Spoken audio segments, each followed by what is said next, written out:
Cheers, queers. What's on the big gay agenda today, Theora? Today we're back to discuss Girls, episode 10.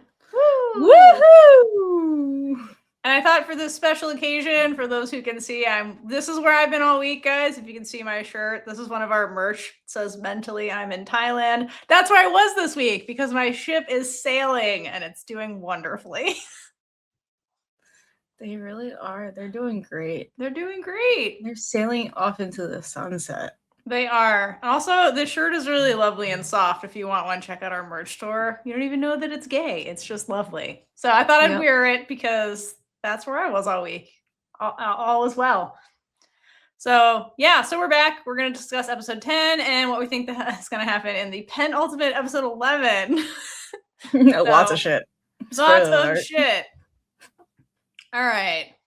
So we're going to start with A plot, C plot, because they go together. And let's just get the fuck you Prim ranting out of the way.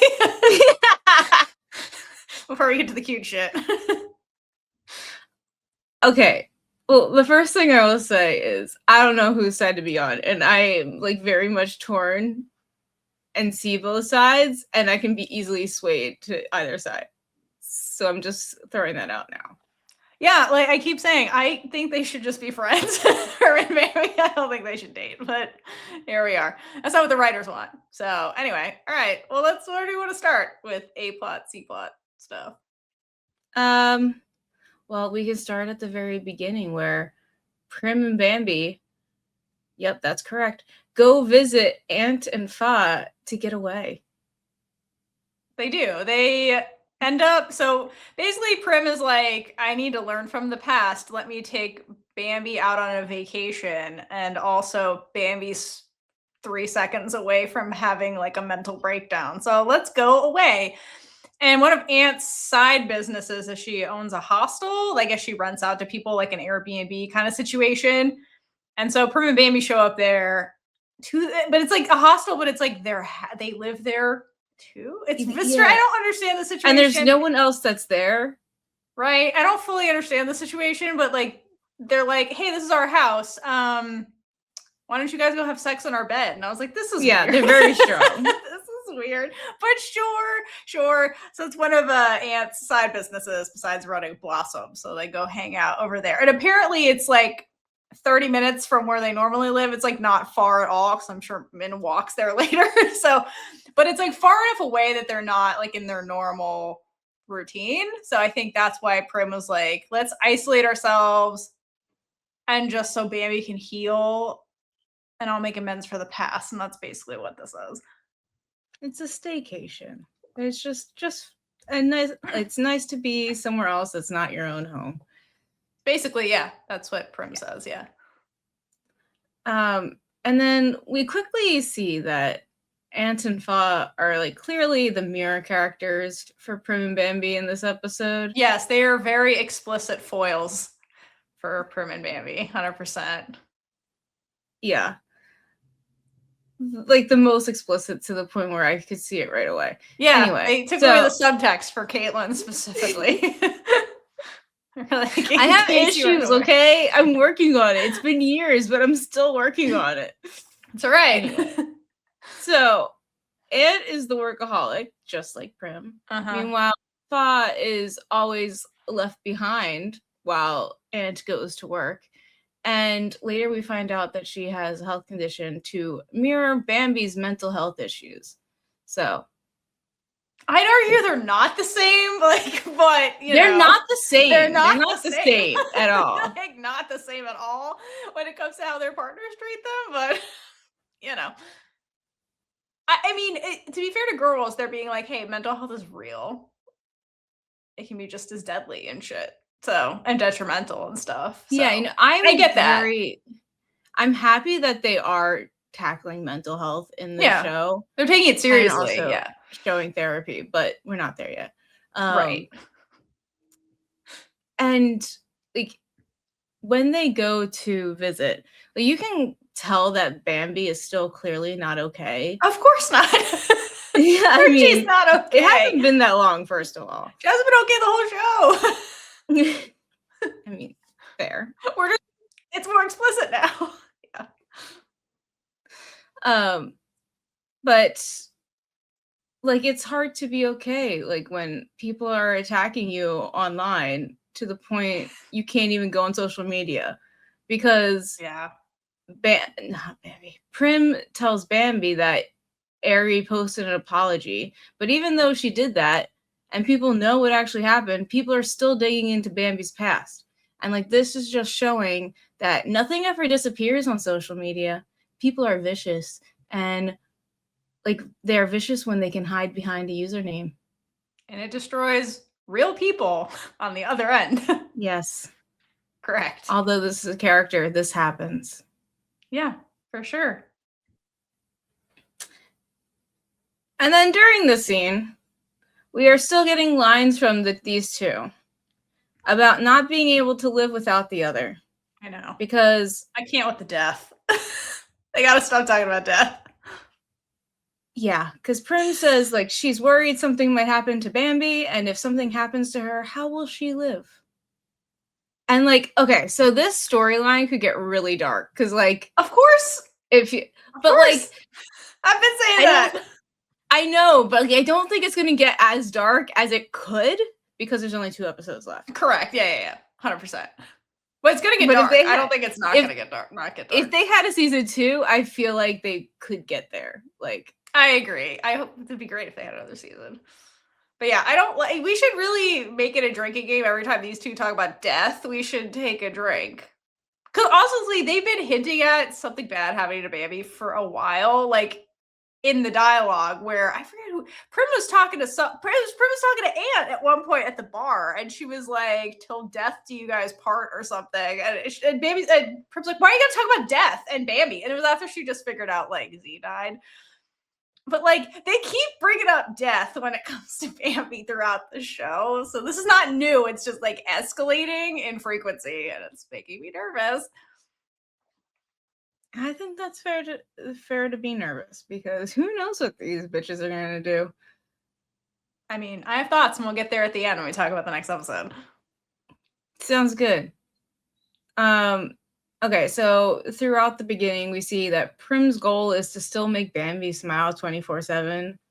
And, like, at one point, it's, like, to the point where Bambi literally has to sneak out of bed just to feel her feels. Like, the poor girl can't even... Prim's suffocating when she's in love. That sounds about right. Basically. Why do you even like Prim? Anyway, questions don't have answers. No, I'm kidding. Because they feel comfortable around each other, that's why. They can be cute. No, when they're in their fluffy moments, they're both like being unguarded and being themselves and not being fake and not like doing stuff. And it's like, those are the real moments and that's what they cling to. But then when shit gets actual real, like reality real, we're stuck in the same pattern because what is happening? Prim is not telling Bambi the truth still. Yeah, that's mainly the issue. That's what's happening. That is the issue. That has been the issue the whole time with it. Like in this episode, Prim tries to change because she's like, okay, I'm gonna make up for the past where like Bambi was like, you're not fully paying attention to me, you're doing too much work. And then in this episode, it's like the one time Prim tries to like escape work. Work tries to pull her back, and it's like, but then she doesn't tell Bambi why. And like, that's the problem is you're not talking to Bambi. That's the problem. It's not the work thing. You're not talking to Bambi. That has been the issue. Yeah, I got a whole thing on that because that's like, been the issue. You really just need to talk to her. They literally just need to talk. Well, without having Aunt and Fa have to be going through life and death. Seriously, when I have to talk about life and death, yeah, exactly. Yeah, it's mostly Prim needs to talk. But anyway, yeah, Bambi no, tries, seriously, because Bambi tries. Bambi has been, like, you've seen her try multiple times, and we're 100%. Gonna get to one of the times that she tries to talk to her, and like, so like, Prim, I know, fuck you, kind Prim of gets it. Yeah, fuck you, Prim. This is a fuck you, Prim moment. There has to be at least one per episode. So Prim and Bambi's try to spend some time together, and they even make a gnome crook. I was so excited they did. I saw that. Guy. That was so cute. I was like, Caitlin's gonna love this. Yes. And then they, on their journey of spending time together, they stop at this little like street side thing to paint figurines. Yeah. And while painting, Prim is like overly nice to Bambi, being like, "Oh, yours is so good. Like your painting is so great." When Bambi's like, "Yours is so good. I know mine's shit." And then Prim also tells Bambi to eat the last Canon Brook when she usually eats the last one, because of course Prim's selfish.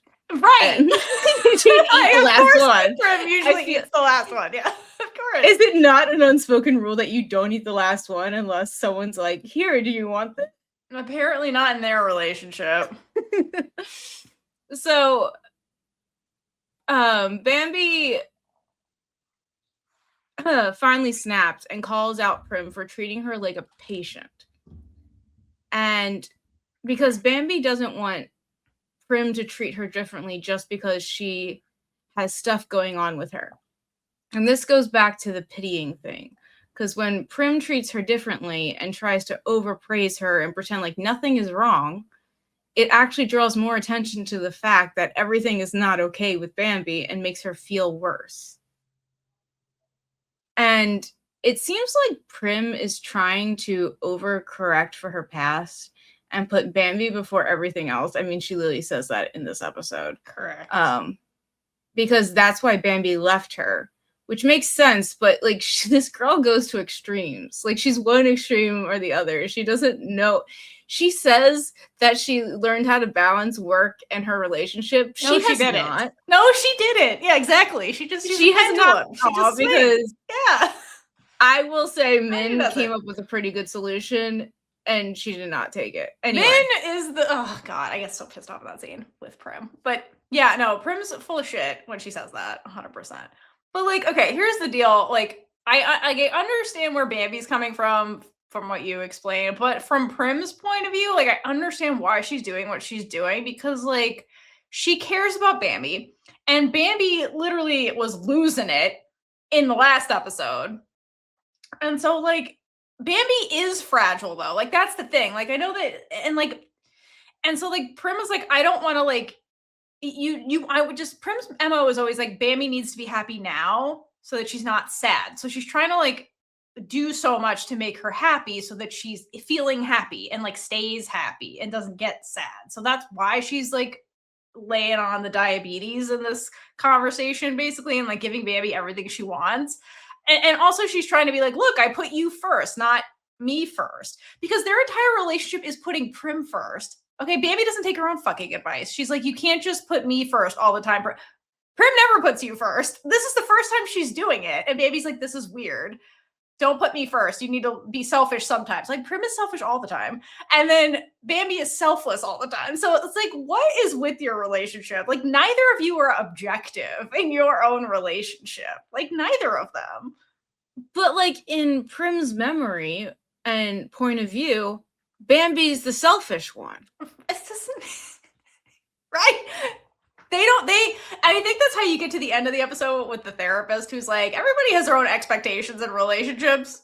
I think that's them. You said it in one of our episodes where like they both have they put expectations on the other person, and then like the other person can't meet them, and that causes all these fighting. Also, they don't communicate, so that makes it worse. But like, they're terrible at communicating. They're terrible at communicating, and neither of them are good for what their own reasons. Neither of them are good at objectively like analyzing themselves. Like, here's Prim being like, I figured out work-life balance. You have not figured out work-life balance. No, you haven't. Again, she's still at the point, like, Min will bring it up later where she's like, we are still a startup. Like, they're still in the hustle phase. Like, they are not established. She's like, we can't go dark for a week. Like, we'll lose everything. So like, they're at the part where like they have to work constantly to like make the business survive and like pay their employees and shit. And so like Prim has to work like crazy, but like Prim's been doing that hustle stuff for like years now. And as somebody who like went through grad school and stuff, and like when you're in that phase where you're like working like crazy hours, it becomes normal. And you're like, yes, I figured out work-life balance for the crazy situation I'm in now, where I'm like, I exercised for 10 minutes. I did work-life balance. And then I was studying for 16 hours. Like, because you have to survive. Like, it's a weird time. But then now that I'm more like in my career and I don't have to do that shit anymore, like once I got out of that and I was like, whoa, what is all this free time? Like, what is this? Like, I didn't realize how unhealthy that was, what I was going through, because like that's what grad school was. It's super intense. And so like I had to completely change my whole life to do this thing, but it's temporary. And once it's over, now I have actual work-life balance, like for real. But like, I think that's Prim's warped brain, because like her situation is crazy, but it feels normal to her. So she's like, yeah, I made time for you. We went on vacation. That is work-life balance in my startup phase. You know what I mean? But like, if you were to think like, is her life balanced? Like, no, it's not. It's not. She's still in that hustle phase that she's been in since college. So like, that's what I mean. Like, Prim hasn't really changed at all since the last time they were in a relationship. And so like, all their old problems are still here because like they never actually dealt with them. Yeah. Yeah. Yeah. Yeah. Anyway. Yeah, these two, bottom line, they have to learn to communicate. And I know that can be said about a lot of storylines, but mainly with these two. And they also have to really talk about like what they expect from the other person. Because again, like Bambi says stuff like, I don't want you to like just focus on me. But like all Bambi does is focus on Prim. I'm yeah, like, and also like she's the one who said balance? That she wants her to focus on her when they were breaking up. Well, like, but again, that was like years ago. Bambi's like, this is stop living in the. Prim's always like, don't live in the past, but then Prim is living in the past. So Prim lies all the time. Prim's living in the past, and Bambi's like, no, I'm telling you to do this now in the present. And they've had conversations where Bambi's like, yeah, I realized back then that's what I wanted, but like I've grown and I see things from your point of view now, and like I've changed. But have you? And then Prim hasn't. Like, has Prim changed at all? And like, she hasn't. Prim hasn't changed. She's the same person. Which makes me wonder, how the hell Min and Prim got into a company together? That's my question. So let's get into the two of them, because Min is dealing with a lot at work now because of Prim. Yeah, so basically this is where the C plot comes into the A plot. So essentially, like, they have this big client who wants to do a shooting in Phuket, and it was supposed to happen in like a couple of weeks or something. And the client then comes to Bangkok, or like sends a representative to talk to Ladybird people. And you have Min, cute little Bipor. I'm glad Bipor showed up at least a little bit. Little Bipor, and then the two interns we keep seeing over and over again that I think are hilarious. So they're sitting in the room and they're discussing this project with Min. And they're like, oh, we really love your company. We really love Prim's work. Like, we're super excited. My boss is very excited about this. And Min's like, that's wonderful. And then they're like, okay, but my boss needs us to move this filming up to next week. Which is a lot to ask a production company that's not based in Phuket to be like, you need to now, next week, get all your shit, all your people to another city to film shit for us. Like, that's a big ask, okay? Okay, and then Min is the businesswoman here. She's the negotiator. She's like, if you think of what a CEO is, it's actually Min. Prim is more like the creative CEO. So I think they call themselves CEOs, but I think they're like co-owners that serve different functions. So Min's the business negotiator who's like, okay. And she's like, all right, great. We can do that. But Prim can't be the director because she's on leave right now. And then the representative's like, well, if Prim's out, we're not doing this because the only reason we booked you is because my boss really loves Prim's work. So Min's like, fuck. And I was like, fuck too, because I was like, Bipor can jump in and be the director. We get a little Bipor, but that didn't happen. So my dream got crushed in the scene. But anyway, so Min's trying to negotiate this, and basically the company is like, well, my boss wants to come to the filming. So like Prim better fucking be the director. Like, what is she? Is this person in love with Prim? Like, Okay, but no, I'm sorry. I need to. Okay, please. So the issue is, I don't think that Min really tried to negotiate because like the client was like, it's too bad because they wanted to work with them because of Prim, and then asked Min to talk to her. Like, Min could have said more or tell them that pushing up the deadline means that they have to deal with the current availability, but she didn't. Like, she basically lets the client push her over. And like, there's nothing wrong with the company dictating what they are capable of. Yeah, but later, Min's like, basically what they were saying is like, my boss wants to work with you because of Prim. If Prim's not there, my boss doesn't. That's why they get being like, my boss. Like, my boss doesn't want to work with you if I can't work with we can't work with a specific director. That's why Min comes back later. And damn, thought like they should not have moved it up like that. Anyway. They were gonna, but later when Min goes to this keeps going like off screen. Basically, we only get some of the conversation because later when Min's talking to Prim, she's like, they're willing to pay extra for this. It's not like they're just like, we need you to do this. They're like, we'll pay extra. We just want this director. And so if they don't get the director, they're like, then we're not doing this with you. Because they're willing to pay extra. It's not like these people weren't willing to pay. They're like, we'll pay more. We just need the campaign done sooner for whatever the fuck reason. We'll pay you. And this is apparently some big client that hooks them up with other work. So from Min's perspective, as the business person, she's like, if we say no, we're fucked in terms of getting more work, not just with them, but whatever their subsidiaries are and shit. So it's like, again, they're a startup. So like with employees. Yeah. And they don't have steady cash. And this is a big client. This is their biggest client to date. So like, if I'm Min, I would literally do everything to keep the client because it is insane what Prim does later. She's like, I do understand Min, like, because like she keeps saying like the company's still up in startup territory where like that grind is real for that. And like she's worried that having this client walk will be detrimental for their small business, which is valid. Like that's totally valid. But like Prim's need for a break is valid as well. It's a really tough decision. And I don't think either of them was willing to hear the other out. And like they're both stuck in the mindset of what they wanted to do. Like it wasn't fair for Prim to tell Min to cancel the contract at all. And it wasn't fair for Min to tell Prim to come back from leave early. But it was fair for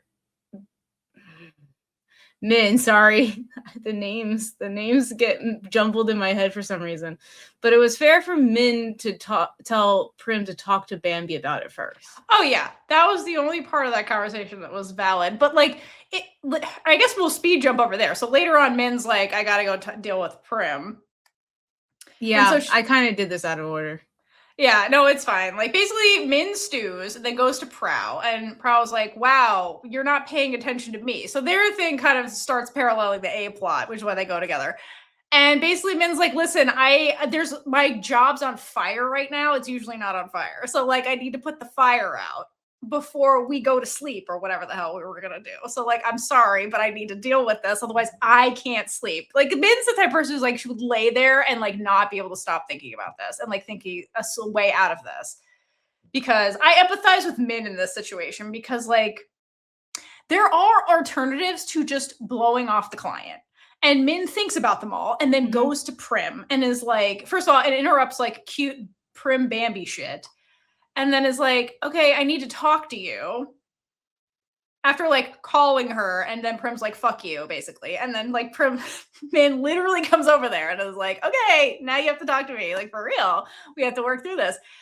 And Bambi's there. And she's like, Min's like, do you want me to talk about this in front of Bambi? Because Bambi should know about this. And then Prim's like, no, we'll go in another room because like we don't talk. I don't talk to my girlfriend about real stuff. Which is very suspicious. If I was Bambi, I'd be like, why couldn't you just talk about it here? Prim's an idiot. That's why. Again, like I understand that Prim's like, I'm trying to protect Bambi because she's fragile right now, which like Bambi is. Like Prim's not wrong. Like Prim is not wrong. Like Bambi is fragile right now. So it's like, as Prim, Speaking from experience, like as Prim, it's like you don't know what you can say and can't say, and then it's like you're the bad guy for not saying stuff, and it's like you're not okay, and I know you can't handle things, so I don't know what you can and cannot handle, so I'm just going to keep things from you, so I don't trigger you. Like what do you want me to do? I don't know what's going to trigger you, what's not going to trigger you. So like that's like it's like a hard position to be in, especially with Prim, who like I feel like she's never dealt with this really ever and is like dealing with this for the first time, really, and is like fucking it up because that's normal. If you don't know what the hell, she's not a therapist, she doesn't know what she's doing. Like that's valid. She just all she knows is that she cares about Bambi. She's trying not to hurt Bambi anymore than Bambi's already hurt, and that's like very human of Prim, right? And she knows that work has been a sticking point in the past, so like that is why she's doing this, and it is. I empathize with how she handles it, but like again, I don't empathize with the fact that she hasn't changed as a character. And like, what are we doing? It's episode 11 or 10. But anyway, so Min and Prim go to talk away from Bambi, which to your point is fucking suspicious if you're Bambi. So Bambi goes and eavesdrops because, duh, Prim's an idiot. Anyway, I would too. I would too, because like Prim keeps things from her. She hasn't changed. So anyway, so they go and talk, and Min's like, listen, here's all the ways we can make this work, and you can get time off. She's like, listen, if you just come for this shoot, you can then have a week or two off after this, and that's fine, and I will leave you alone. It's just like, this thing is happening now. It's out of our control. We have employees to like provide. It's not just Min being like, I need this for me. She's like, we have employees. Like it's not just us anymore. If you're gonna be a leader, like you have to think about the other fucking people that you're impacting. Remember Goria going to Sasha being like, you can't just cancel the shoot. What about the crew? What about everybody else who's hate? That's where Min's head's at. She's like, there's other people. It's not just about like she thinks that Prim is being supremely selfish right now because she's like, you're putting Bambi above everybody else right now. Like, and you're fucking over all these other people that we pay based on the jobs we get. Like, you know what I mean? Like Min's like, it's not just a company, it's not just this theoretical dream thing anymore. There's like people that are this company now that we're fucking over by not taking this job that they were promised. Like, you know what I mean? She's like, Prim, can we please? She's like, bring Bambi to the thing. Like, bring Bambi to Phuket. You guys can hang out in Phuket at night. Like, there's got to be a compromise here. It can't just be like an all or nothing thing. So I understand where Min did her best. Like, you know, if the client is saying, no, I refuse, we need this director, we're not doing it. Like, what is she supposed to have? And then Prim acts like Min didn't do her job in this. She's like, you're the negotiator, you're supposed to negotiate our way out of this. And she's like, fuck you, Prim. You're acting like Min doesn't know how to do her job. She's like, this is their sticking point. What do you like? I can't, unless Bipor was your actual twin, maybe we could have pulled this off, but no. She had to cast Bonnie instead of letting you do your own twin thing. Yeah, Prim is just way too focused on what happened in the past to even like consider what Min is saying. And like, and she doesn't talk to Bambi. That's the problem. I'm like, yeah, I like that Min tells her to talk to Bambi. Talk to Bambi. Because right now, Prim is deciding for Bambi what she needs. Yes. But maybe Bambi needs some space and wants Prim to get her work done. And Prim especially chooses for Bambi when she tells Min that Bambi isn't ready to go out to meet anyone. Right. And that's when Min suggests to Prim that she brings Bambi with her, which is a great suggestion. And something that Prim should talk to Bambi about first. 100%. Because right. You can't tell someone if they're ready or not. Yeah. Again, do you think like Bambi, like it just the whole thing is stupid because yeah, Prim just needed to talk to Bambi, like as if she was not like, hey Bambi, we would get more time together after this is done.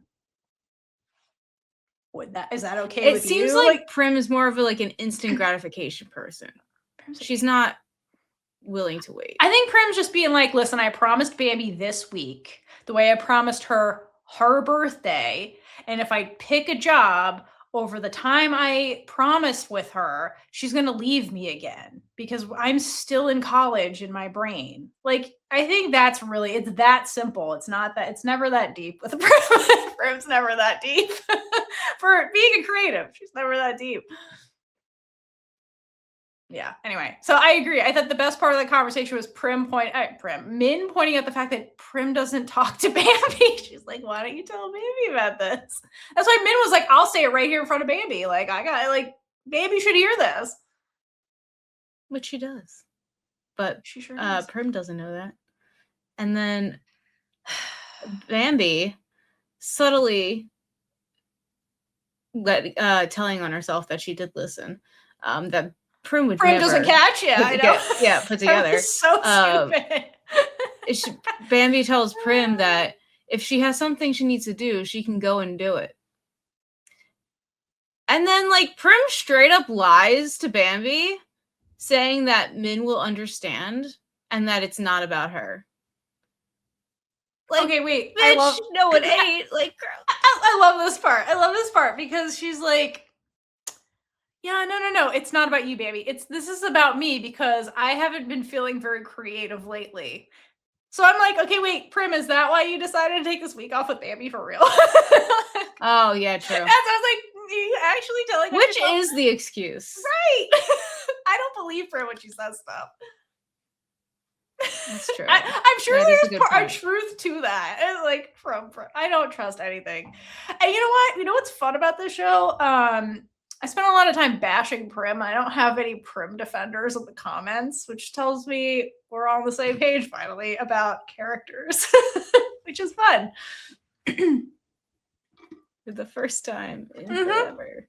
Remember, okay, here's the deal though. Remember Gorya, where she's like, why does she like Sasha? She's like, well, Sasha riles me up. I think that's how I feel about Prim. Like, I kind of have this love-hate relationship with Prim where it's like kind of fun to hate her, actually. So yeah, at this point it is. You know, kind of like the way Gorya is like, it's kind of fun to hate you a little bit. Yeah. It's kind of fun. You know, it's just her.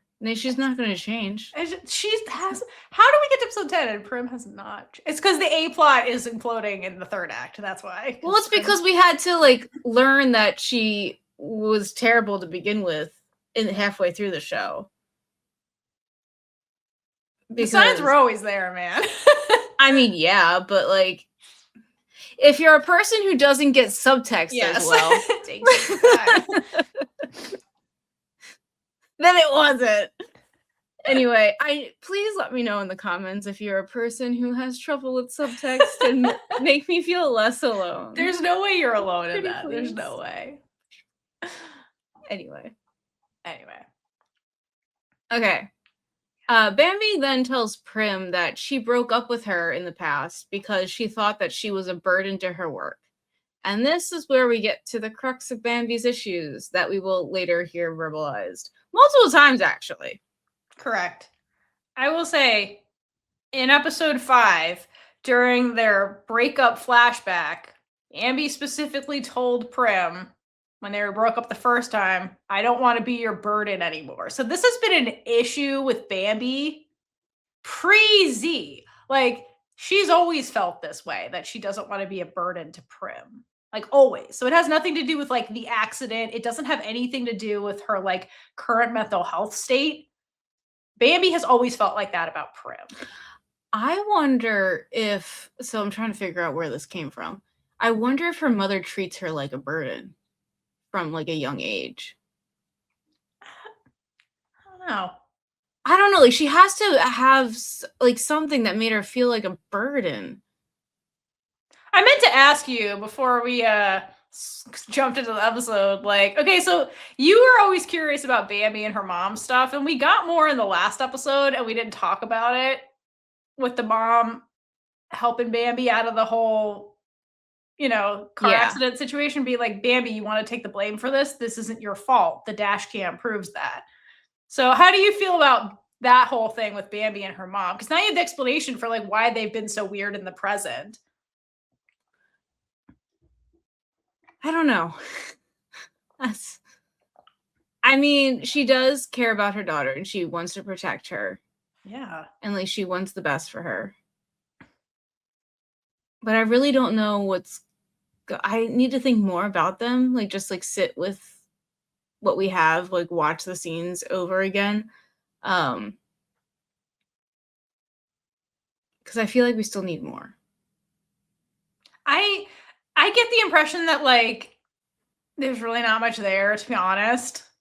With Bambi and her mom, I feel like Bambi's hard to deal with, man. And, like, she's single parenting now. We don't know when the dad died. And so, and They're probably both just trying to do their best. I think they are just both trying to do it. I don't think there's anything nefarious going on like there is with Sasha and her mother. I don't think we have that shit going on with Bambi and her mom. I think that's fair. I think that it's just Bambi. Maybe Bambi just has like self-esteem issues from wherever she feels unloved for whatever reason. Like, again, it could be that mom was a busy executive and like wasn't around. Like, again, I hate always blaming mom because it's not like there's two parents. Not everything's mom's fault, okay? Everyone always likes to blame mom, but it's like mom's there. Like, you know what I mean? And then mom gets blamed. Don't understand why she came into the fashion show and like because she's on drugs. She's on drugs, signed up her ass. She came into the fashion show rooted because mom sent her away. Mom's like, okay, you need to get out of here while the dust settles. And like, I'll take, if you really want me to like make this go away, I'll make it go away, even without clearing your name. We'll do that. Cause Bambi's like, no, but Prim, again, love yourself, Bambi, not Prim. Take your own fucking advice. And so her mom's upset. She's like, you're really gonna do this, throw this all away, your life away for like this woman or whatever. And she's like, okay, Bambi, if that's what you want, because Bambi begs, and then mom does it, sends her away. And then Bambi fucked off and just came back despite her mom. Like, I don't see where her mom's the villain in any of this. I don't get that. I think this is all on Bambi, to be honest with you. Personally. Okay. Bambi's like not okay, lashing out, and then like mom's like, I did everything you wanted. I don't know what you want from me anymore. Like, please go to your therapist. And she comes with the Fiona idea and mom gives her all that money. You think she would have done that if she was really hated her daughter and like didn't believe in her and all that stuff? Like, that's a pretty hefty waste of millions. You know what I mean? True. So I don't know. I don't think this has anything to do with her mom. I think Baby just has self-esteem issues. And also she's like an only child. So like, and who knows? And like, it doesn't seem like she has close friends. She seems like she has a difficulty making friends, kind of like Sasha. And Sasha also has self-esteem issues. So maybe that just made it hard for her to connect with people. And then she finds Prim and then like, I don't know, just spiraled. Like, I think Bambi always had some degree of like probably mental health stuff going on. Like, we don't know how long she was talking to a therapist. Like, we don't know that it started with Z. It could have been going on before that. Like, we really don't know, you know, the extent of that. But like, judging by like what she said during the breakup pre-Z's death, like I feel like Bambi always felt like she was burdening people for like whatever reason. Yeah, who knows? Yeah. But especially when it came to Prim. So like she never wanted pity from Prim, like ever. But again, that's like Bambi's interpretation of like Prim's love. It doesn't mean it was Prim's intention. So it says more about Bambi's headspace than like Prim.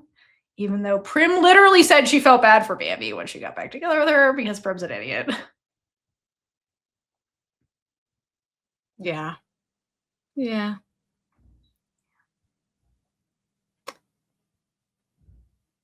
All right.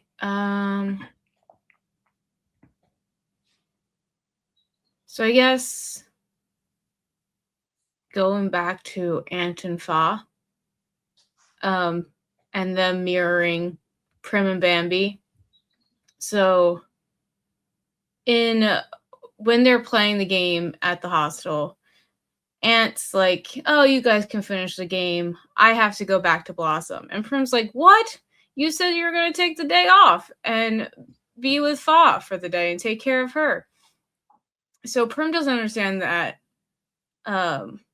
Ant's going off. Like, but this is what happens when you run your own business, Prim. Yes.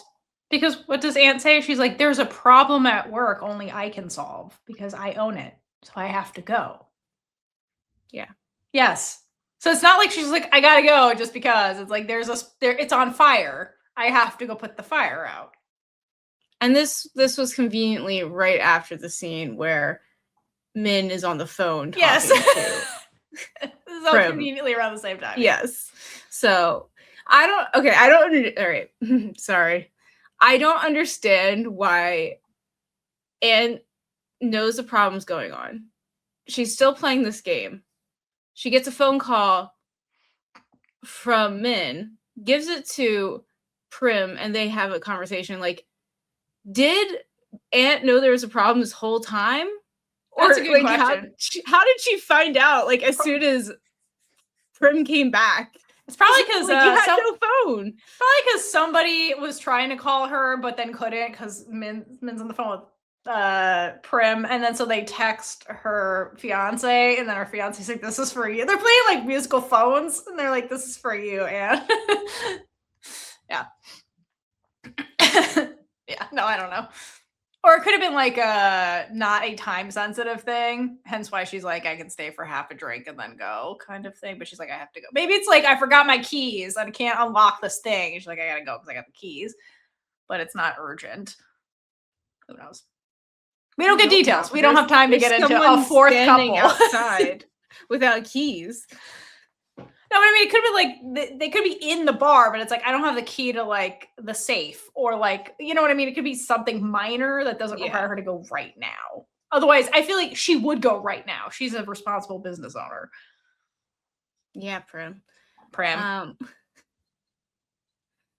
And then later in the episode, while Bambi's trying to feel her feels for the first time in forever, Fa passes out.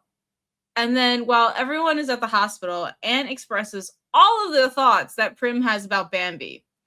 Or at the very least, what Bambi is afraid Prim thinks. 100%. So Aunt has been anxious since the first time Fa has passed out. And it turns out she has a leaky heart valve, which is apparently the same thing as trauma. Right. Right. It's the same. It's equivalent to Bambi's trauma in this metaphor. Yeah. And Aunt and Fa broke up previously because Fa doesn't want Aunt to take care of her. But Aunt loves Fa so much, so Aunt kept asking to get back together. But apparently, Aunt barely sleeps anymore because she is always worried about not being there, and worried she might get sick if they go on a trip. And then this is when Bambi speaks up for Fa, but mainly for herself and what she feels, because it's purely for her. Anyway, she tells Aunt that Fa probably doesn't want to be her burden. And Aunt replies that she never saw Fa as a burden.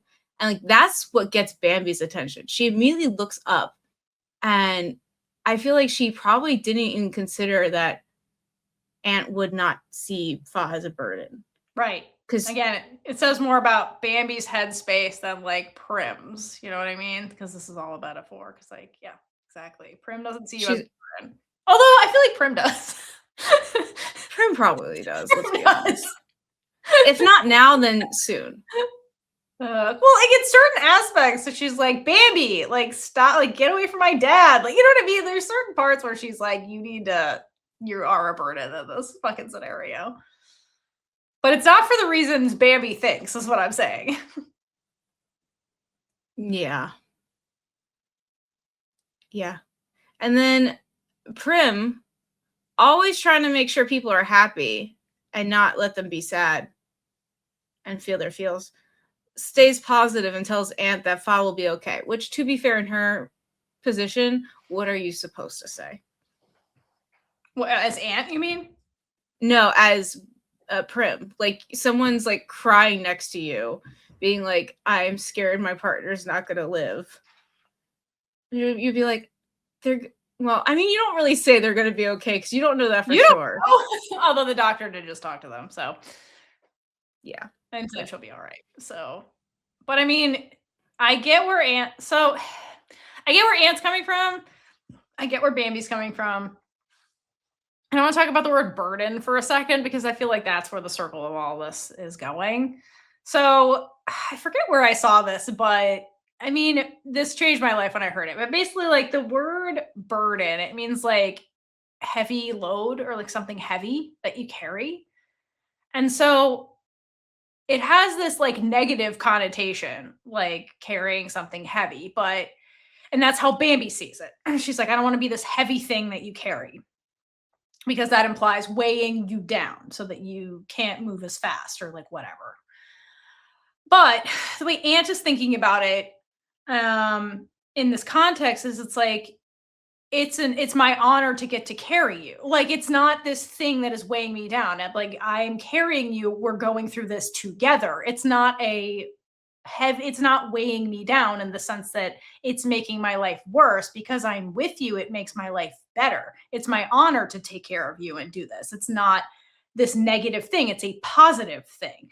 And I think like that's what Ant's declaration of love basically for Fa basically gets across. It's like you're seeing this as a negative thing because you're the one being carried, but for the person carrying you, it's not necessarily this negative thing. It's a positive thing that I get the honor of doing this so that we get to go through this together. Because what does Ant say? She's like, without her, I would never have had the courage to live my dream. I wouldn't own the bar. I wouldn't like be living my dream life. It's because of her. So like the least I can do, that's what I'm saying. It's an honor. The least I can do is like be there for her when she needs help. Like it's my honor to do this. Like, of course I want to do it. It's not like this out of duty. I am forced to do it. I choose to do it because I want to, because I view the burden as an honor, not as this negative thing that weighs me down.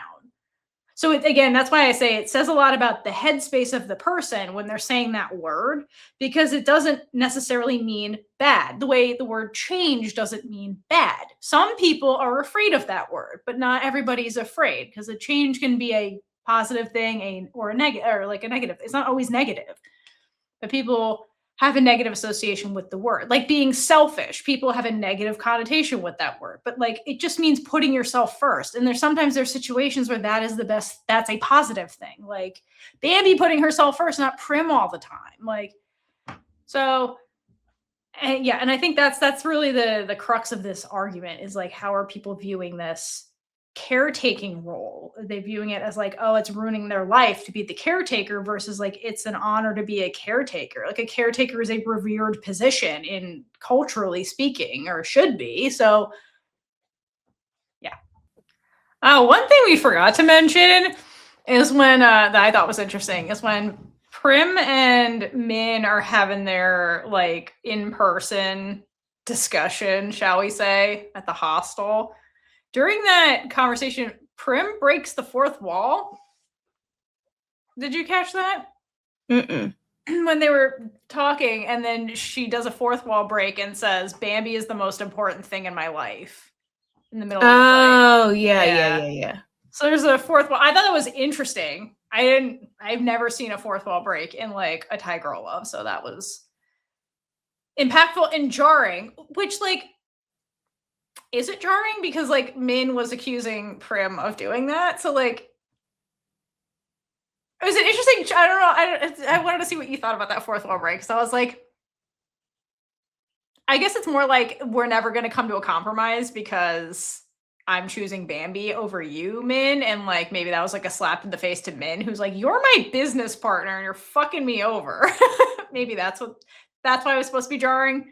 But I was like, Min went in there being like, she's obsessed with Bambi right now and is like choosing Bambi over me. And then like that confirmed it. So yeah, I think that's just like the definitive, this is all, like it's the only choice. Yeah, I don't know. It was an interesting choice of a fourth wall, like to put a fourth wall break in there at that moment. Yeah, I don't know. I didn't even think much of it, honestly. Yeah, but I think maybe it's supposed to be like the slap in the face to Min. Be like, wow, okay, there is no talking to you. Because after that, that's when Min's like, because after that, that's when Min moves out and like leaves, like Prim. So I think it's like a fuck you to Min. Yeah. The fourth wall break. I mean, it seems like it, because it's just also showing that, like you said, there's nothing could get through to her. Yeah. Because that's I mean, how many times can she say it over and over? Like, and through words and actions. Like Bambi, it's all in on Bambi. There is no talking to her. Yeah. Right. So again, Min's not wrong. Like Min's course of behavior from here on out, she's not wrong. No. Anyway.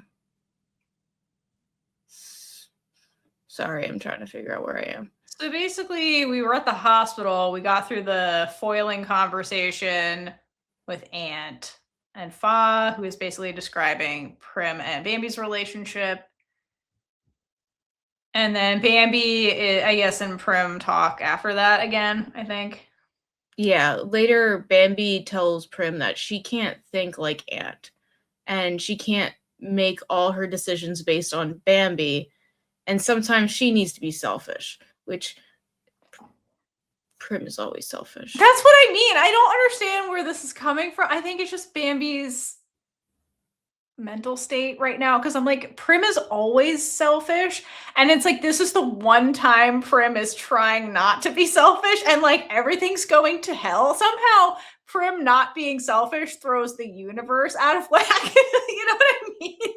Like, yeah, it's the one time she's not selfish. It's crazy.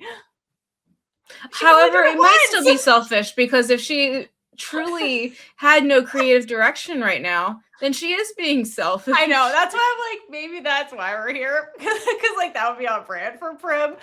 But like, it's just like the way Bambi's talking as if Prim is always putting her first. So like, Prim does not always put you first. That was the issue. And like Prim is like, I'll just make up for it all in this 1 week. You know what I mean? Yeah. It's like, I'm like, Bambi. I think it says more about Bambi and how Bambi sees Bambi than like Prim, because I'm like, Prim hasn't been doing that. Like, you know what I mean? Like, you're giving Prim too much credit right now. I don't think she deserves it. Because Prim earlier was just like, oh, I'm not showering you with praises because of pity. It's because I'm trying to be a good girlfriend. And Bambi's like, you're already a good girlfriend. I'm like, is she? Like, is she though? Is she?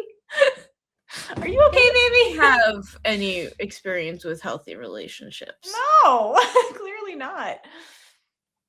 No, actually, that's true. Neither of them do, because their only real relationship they've had is each other, and then like Bambi was with Z, and that was also not a healthy relationship. So anyway, so I thought that was weird when Bambi was saying that, because I was like, Prim's always selfish though. It's like the one time she's not. Yeah. And then, so the last thing I have for a plot is Bambi going to therapy.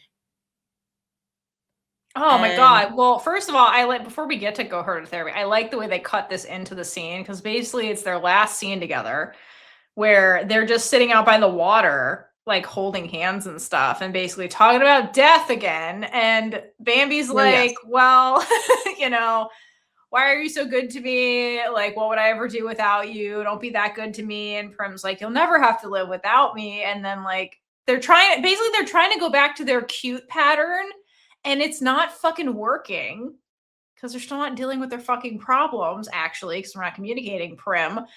And so then Bambi then like retreats into herself, and then we get a flashback of her in therapy, and she's thinking about the therapy session while she's with Prim, having this conversation of like, don't be so good to me, because how will I live without you? That's what Bambi says. And then we go to this flashback with the therapist. Okay, so it was a flashback. Yeah, it's a flashback. That's what I got. But I wasn't sure if people thought that it was current.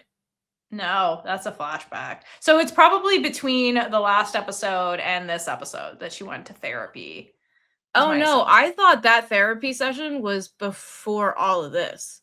I thought that was well, I think it's the therapy session after Z, and that's why she ended up leaving for a year. Maybe. But she's talking about, or should I? I don't know. She was like, talking about says, like, Prim, and I don't want to be her bird. Maybe that was the therapy session before she broke up with Prim the first time. Because she says the same thing that she says in the breakup, where she's like, I don't want to be a burden to you. And like, that's what she said to Prim and that's what she says to the therapist. Well, the thing is, like, even when talking to Z, like, Prim was always in her life and like always like on her mind. So I thought like it was like right after the Z thing and like she'd be a burden on, I don't know. But I feel like it was from back then. Maybe. Because I think that they're setting it up to be like, oh, she's going to leave her and flee again. But I don't think that that's the case. We'll talk about that when we talk about episode 11. But yeah. So, okay, so go ahead. So you think this is like before she like disappeared on Prim the first time? Yeah. I think this is just like the catalyst for like her actions and behavior throughout the series. And like that's what she's thinking on throughout this conversation. Could be. Okay. So what happens in the conversation?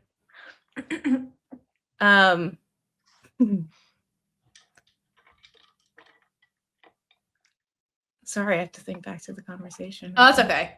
Basically, she's on the couch with the therapist, and the therapist asks her something like, I don't know, I forget. But basically, Bambi's like, oh, I don't want to be a burden to Prim. I want to be a part of her future. Why is this so hard? And that's what the therapist is like, people have different expectations in relationships. And then Bambi's like, well, wouldn't it be better if I just like leave? And like that way she doesn't have the burden that is me, essentially. And she looks like she's disassociating or like very troubled. And then it like cuts back to the present when she's like with Prim, and you can see the mask is gone of her like pretending to be happy kind of thing. Mm-hmm. And so she's like clearly thinking about ditching Prim again. Yeah. I want to know what the therapist says, because no, girl, that's not the answer. You don't just flee. You just don't. You gotta talk. That's what you gotta do. Especially not now, because the problem is Prim. The problem is not Bambi. The problem is Prim. Yeah. Oh gosh, those two. But anyway, like, yeah, regardless of when that happened, like, that is what Bambi's thinking about now. She's like, oh, I'm back in Prim's life in the present, and it's still fucked up the way it was in the past. I should probably just disappear again, because I make Prim's life harder. Yeah, so we can get emo Prim again. Like, I don't want that. Like, Prim was the worst. Why, she could lead on Goria or somebody else again? Oh my gosh. You know what I mean? Prim causes damage when you're when you're gone. It doesn't make things better. Prim would go after Goria if Bambi left. I think Sasha would stab her. She would. But it doesn't mean that Prim wouldn't be stupid enough to try it. Actually, you know what? Sasha doesn't need to stab her because they have an actual relationship now. So I think Sasha would punch Prim for real. Be like, can you not? Also, she would punch her for making Bambi run away, actually. She'd be like, yeah, you hurt my friend. And Sasha would just gloat. She'd be like, yeah, that's my girlfriend now. I can call her that. Fuck you, Prim. I never liked you anyway. I can get the I tolerated you. Tolerated you for Bambi. Anyway. Ugh. Yeah. Okay, so that's the A plot. And then like the C plot that's also going on in the background. Okay, so then Min and Prow. Okay, cute things that happen, because that was a lot. A plot is a lot. Okay, so cute shit that happened was that while they after the work meeting with the whatever the customer that's like, you need to move this up thing. Min is in like the break room pouring a cup of coffee and like lost, spiraling in thought because she's trying to figure out how to solve this impossible situation, and burns herself with the coffee. And then Prow comes in to visit, I guess, like saves Min from the coffee, and it's like whatever. And then she's upset, so Prow goes to hug her to like comfort Min, and then realizes, oh shit, we're at work. which is like a parallel to episode 7 when Prow was like, I don't want to be in a closeted relationship. Let's make out in your office. And Min's like, oh my God, no. So this is it, but instead of like pushing it this time, Prow realizes, oh, we're at your job. I should stop doing PDA. And she pulls away and basically says something like that. And then Min, who's having the worst day ever, like, let's be honest, she's having a really shitty day, like, pulls Prow back in for a hug and like kisses her and is like, you know what? I don't care anymore. I don't care about my family. I don't care about any of this. Like, today's shit. And basically Min says over and over again, you're the only thing that makes me happy anymore. Cause like my life is like really stressful. So like basically Prow was unstressful, even though there's some stress in their relationship. And then the intern walks in. And I love it. The intern walks in and she's like, again? Because it was the same intern in episode 7. I just went back and rewatched it that walked in on them. The first time, she's like, God damn it again. I love how Min tells the employee that it's okay for her to walk in and then tells her that Prow is her girlfriend. Yeah. And but then like the employee is like, okay, cool, but like I just want my yellow cup. And then she walks away once she gets it. Like, where are you going with the cup? Everything's in the kitchen. Listen, she's like, that was too gay for me. And I feel bad for her. She needs a girlfriend because she's like, I'm too single for this. That's what that was about. She's like, I need to get out of here. She had a crush on Prim and that went nowhere. So she's too single for this couple shit. So she's like, I need to get out of here. So that was big because that was a reveal from Min about like where she's at with their relationship. And it's just like, basically, like I kind of predicted the last episode, she's getting more closer to just like fully coming out and at least telling people in life about them. You know, like her circle of people that know is slowly expanding, which like makes sense for somebody like Min, because Min seems more like a, you know, like Prim and Bambi are like flamboyant about their relationship. Like they flaunt it everywhere. Like Min seems more like a private person. So like even if she didn't have the family baggage, I feel like she wouldn't be as like, this is my girlfriend. She wouldn't like walk in with a sign the way Bambi does. You know what I mean? I feel like she would naturally just like tell people slowly in life kind of thing as it came up. So this felt like a natural thing for Min, like a character like Min. Mm-hmm. All right. And then before the intern walks in, they're having this conversation basically where like Min's like, I really wish my company was more established because, oh yeah, she asked Prow, she's like, oh, Prow, did you get any jobs? And Prow's like, no, Prow is like they wrote her as Gen Z right now. Or she's like, I sent my resume out to 1 million companies and no one's called me back. Like that job market's rough.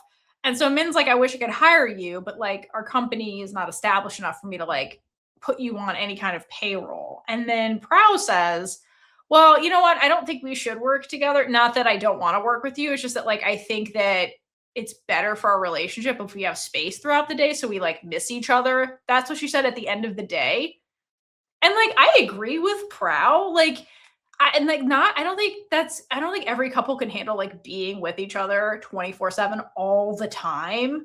You know what I mean? Because like if you go to work together, you experience work together, you go home and talk about what? Like I was just with you. You know what I mean? So like it can be a positive. Some people are cool with that. Like I feel like Prim and Bambi wouldn't care, but like Prow and Min, because they have less in common than they do than the other couples, I feel like they need something to talk about. So like I was like, I feel like we should miss each other throughout the day and then we can catch up when it's just us kind of thing. So that was like a healthy thing for Prow to say, because like they do work in similar like environments. Like their paths could cross professionally as they have, you know what I mean? So that's really interesting. That was interesting for Prow to kind of vocalize that. Yeah, I really like that it was Prow being the one to be like, we should have time apart because like she's the one looking for the job. So it's not like Min being like, oh no, I think we should spend time apart, just being like that. But yeah, Prow being like, oh, I could have an easy in with my girlfriend, but doesn't take that. And also, like, it's also interesting because Prow is always the one who's like, I want to be attached at the hip with you all the time. So it was also interesting that Prow was like, I think we need space throughout the day. You know what I mean? Mm-hmm. So their relationship's evolving, essentially. Okay, then other thing I want to talk about when it comes to the C plot is that like a lot of the focus of this was on like Prim being a workaholic.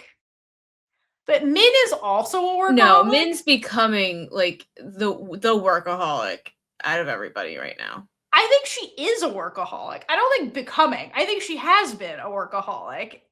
And it's just like, and then like Prow points it out. But then like Min pushes back on that. And then Prow's very quick to be like, I understand. You know what I mean? Anytime like something I don't love about their plot line always is that like anytime Prow points out something negative about Min, it always like very quickly turns on Prow being like, I get it.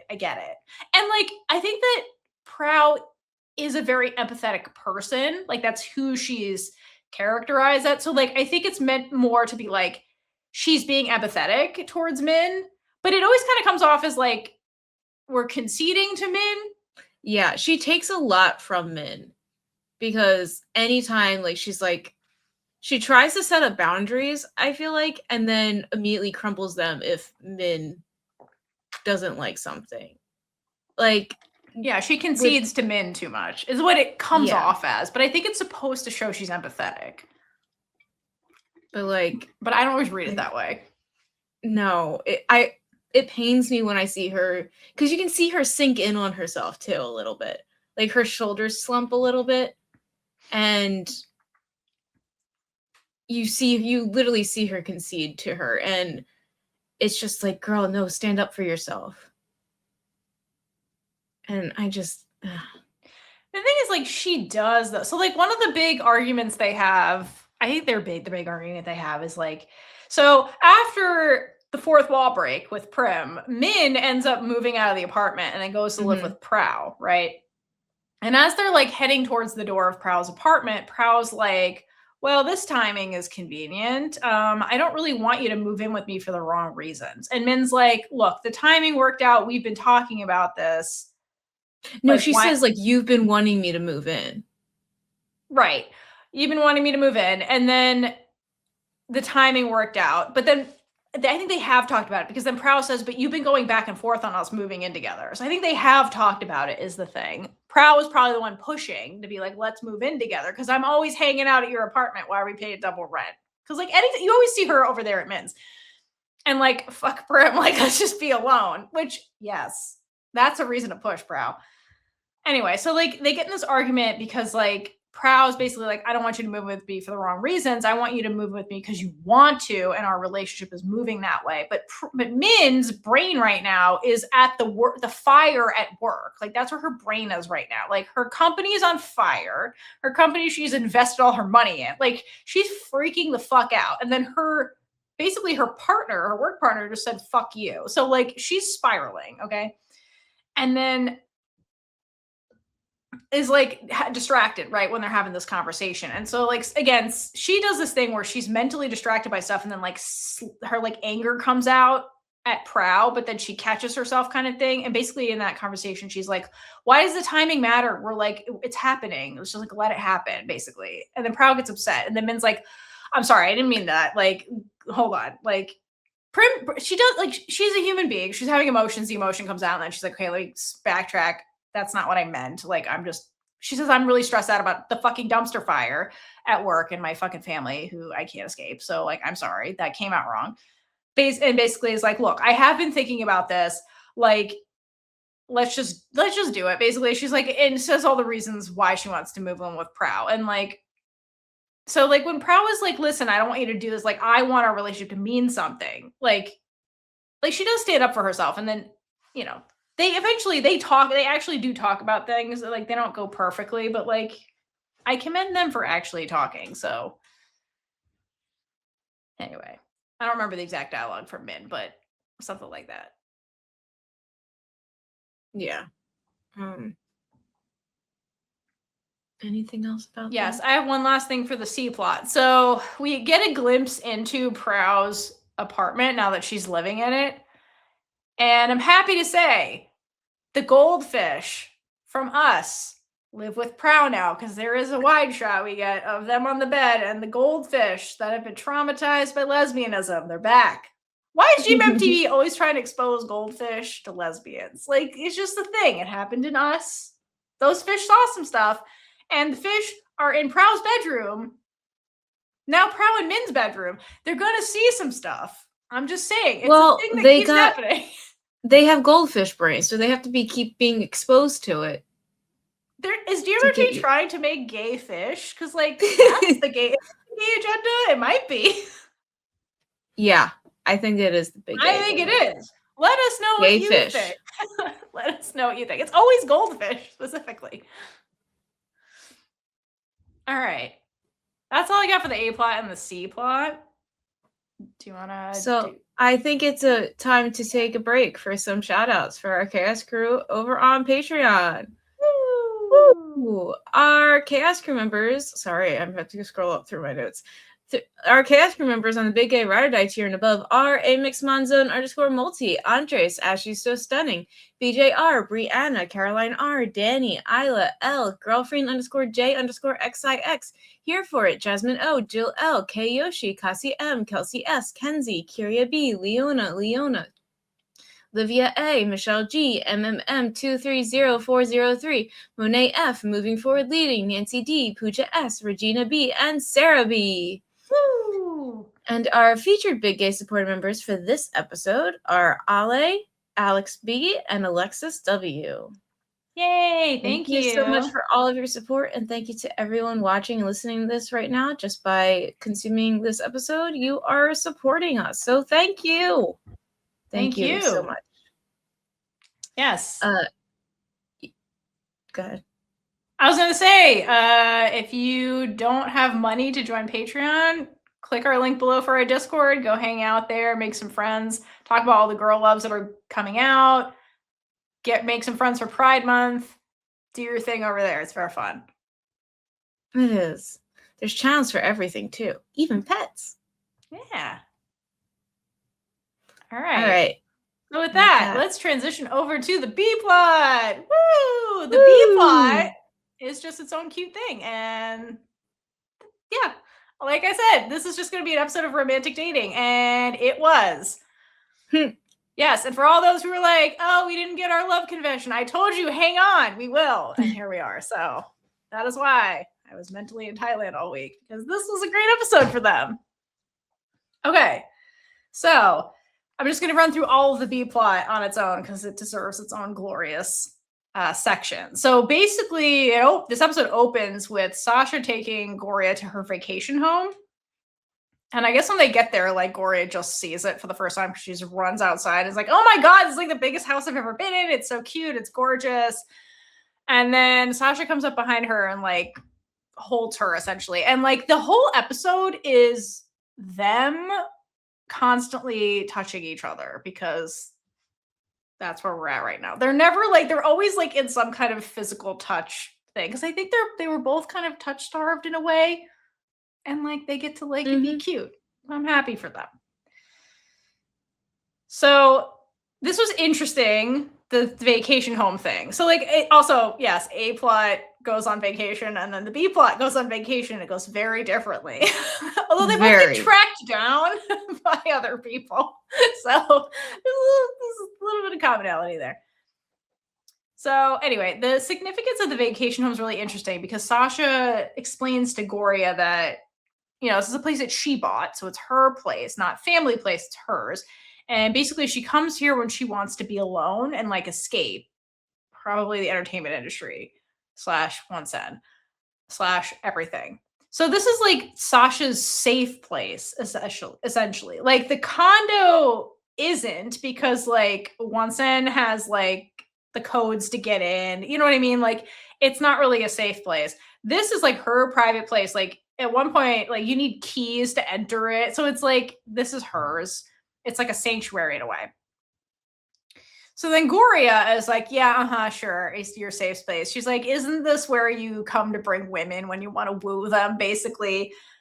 And Sasha clarifies that like Gorya is the only woman she's ever taken here. So like, again, that is significant that this is Sasha's safe place. And like, she took Gorya because Sasha explains that like Goria is the only, like really the only person she feels the most comfortable around Goria. And I think that's been obvious for like quite some time, that Sasha feels very comfortable around Goria. Like her like facades slips a lot. And like now she doesn't even like put up a facade at all when she's around Goria. And like this is like the physical manifestation of that. She like literally takes her to like her safe haven kind of thing. Yeah, and it just shows how important Goria is to her and like how serious she is about their relationship. Yeah, 100%. Basically, she's saying like, I can be myself around you, which is like what Bambi and Prim say. They're like, I get to be my goofy self around you. And that's what I find. That's why I think our connection's so important. And so like, this is another example of that in a relationship, basically. Mm-hmm. Okay. Then Sasha asks Goria, is there anything else you want to ask me? And like gives her this like little challenging smirk after she does that. So that line to me implies that like from the last time we saw them, they've been talking and clearing things up kind of thing. And Sasha's like, ask me anything and I will tell you kind of thing. I would love to know what weird shit Goria asked her to be like. You know what I mean? Anyway. So, and then that assumption is reinforced when Goria replies, I don't doubt you anymore. I feel comfortable now. Meaning like she feels less insecure about stuff because that's been Goria's thing because of trauma. And I think at this point when she's saying that she's comfortable, like it's mostly true, but there's still one more thing that triggers her, which we'll get to later. But basically, they're on the same page is like the bottom line there. So we've made it. They're on the same page. Okay. And then I thought this was really interesting. So both of them use the word comfortable when like describing each other. And then if you go back to like episode 7, when you had Bambi and Sasha on the couch and they're having that conversation before they kiss or decide to just be friends, they're like, Sasha's giving Bambi advice about Prim when she was like, wouldn't it be better to change yourself for your own happiness instead of like changing for Prim, basically? So I thought that was an interesting, it was good advice, first of all. Bambi didn't take, but it was good advice to Bambi. But like Sasha almost took that advice to heart also because like that is what she does with Goria and like also Goria.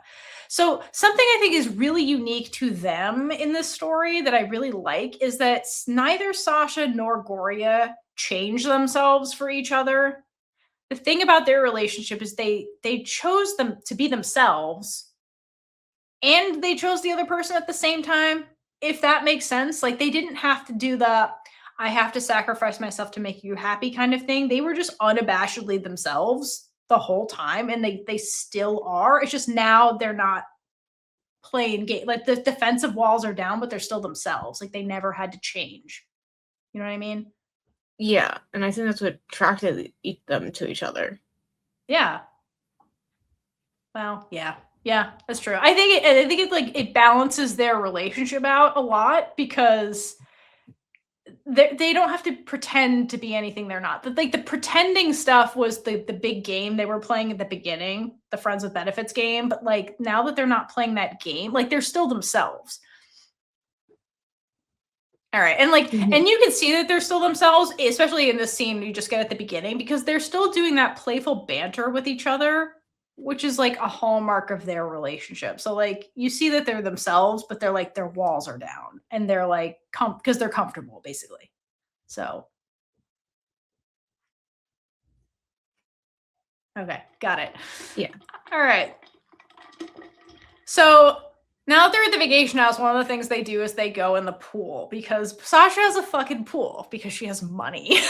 So then basically Goria's like on this little floaty thing and like Sasha's in the water. And then Goria, who's always telling on herself, is like, hey Sasha, have you ever done a swimsuit shoot? Like, have you ever done like Sports Illustrated swimsuit edition? Because look at you. I need a copy of it. I need a copy of it. Yeah, exactly. Like Goria always telling on herself. This was one of the funniest parts of the episode. And Sasha's like, basically she's like, no, I'm not that confident in my body. And then Gorya looks like clutch her pearls moment, because she's like, your body's literally perfect. I've seen it. So like Gorya telling on herself. It's just, I love the way she can't help herself sometimes. But something I thought was really interesting about the scene is that the way, like, visually the scene aligns with what they're saying, okay? Or what, at least what Sasha's kind of saying.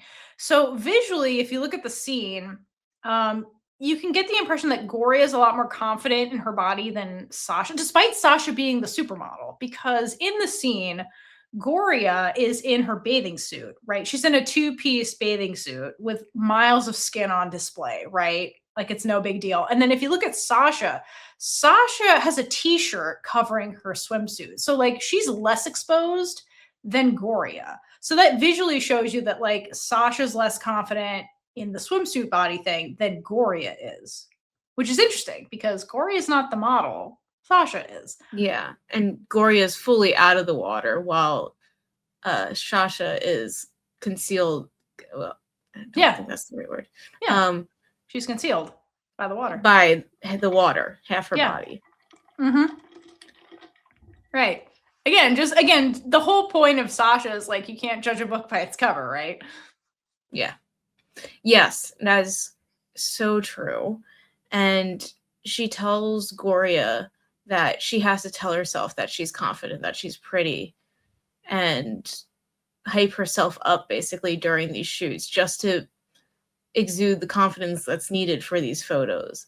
And like, I know the takeaway is that she has a lack of confidence, but what I'm hearing is that like why she never did a swimsuit photo shoot. But like what I'm hearing is that Sasha never let herself be in the position where she wasn't comfortable again. Because she had the ability to say no to swimsuit photo shoots, because I assume she's been offered many times to do these, but she had the power to say no.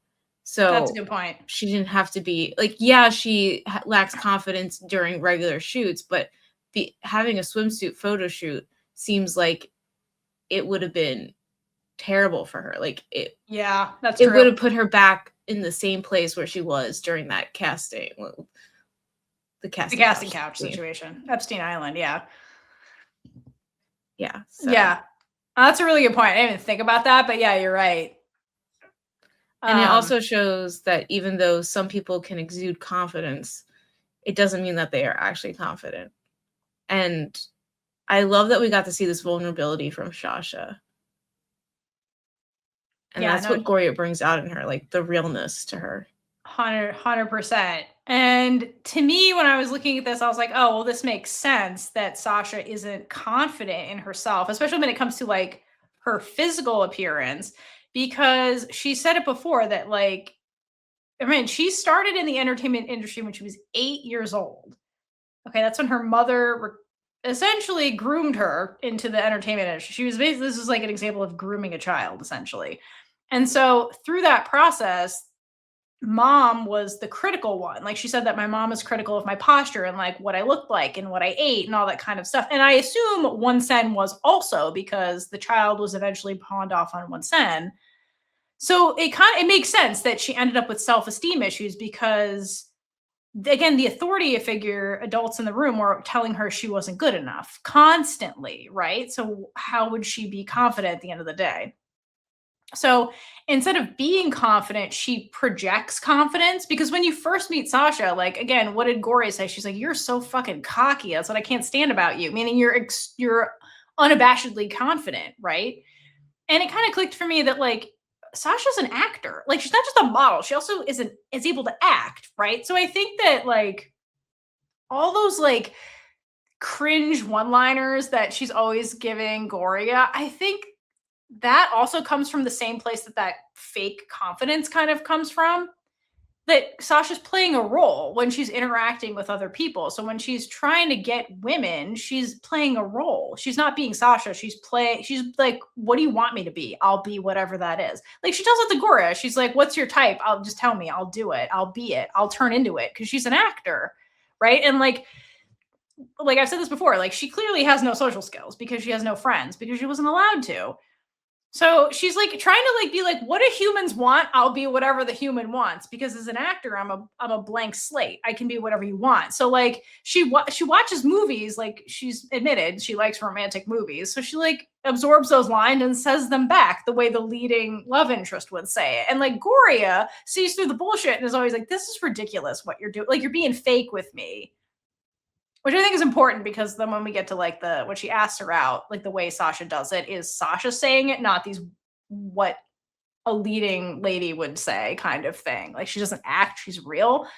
And so you're right that that Goria responds to the realness in Sasha, not the like the actor, basically. Mm-hmm. Okay. Okay, so then they keep talking, and basically Sasha's like, says she's thinking about quitting the entertainment industry because it was never her choice to begin with. Like, again, you can't have a choice at 8, really, because you don't know what's going on. And so she's like, I want to quit. And I love Goria. Goria's like, quit? She's like, you're on the rise right now, girl. Think of the money. Because Goria's a realist here. I don't know how I feel about this, because this happens multiple times in this episode. And like, yeah, she's supporting Sasha, but she's not really listening to her. Oh, she is. I think she is. She is. But like Goria's first instinct is like, why would she's like grab the opportunity is here. Like your career is on the rise. Like grab the opportunity while it's here and then like give it up later. And so but then Sasha's like, yeah, but like, I didn't choose this. And then they keep talking, and then Goria's like, okay, but like, tell me what you would do if you quit, basically. And then it's like Sasha gives her a heart to heart about it. So I don't think Goria's not listening to her. I think her first reaction was just like, what?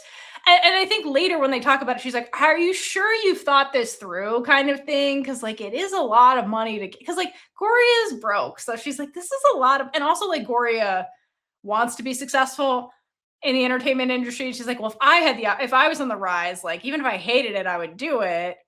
But they have different views when it comes to money.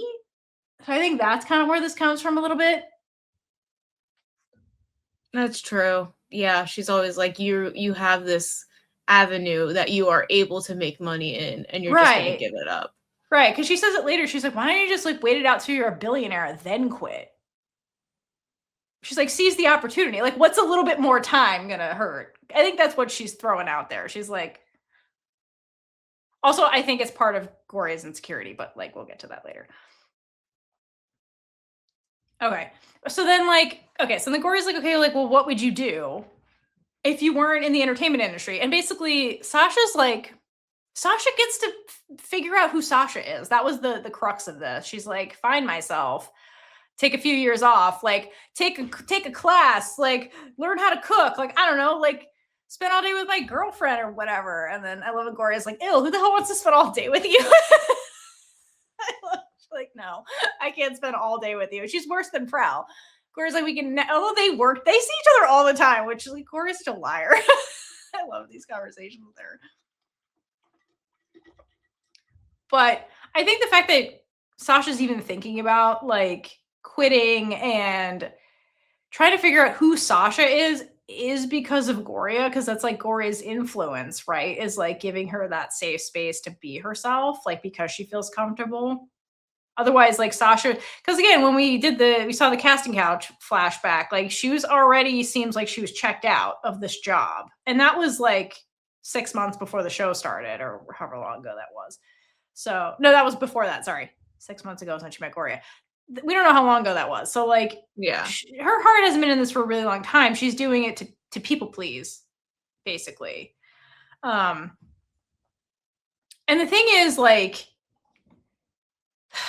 I think that like Mom and One Sen for a while have known that Sasha doesn't want to do this, but like when she's a child, she was easier to manipulate. And like the older she gets, the harder it is to manipulate Sasha. So I think like one of the tactics that One Sen employed to manipulate Sasha is to essentially keep Sasha lonely.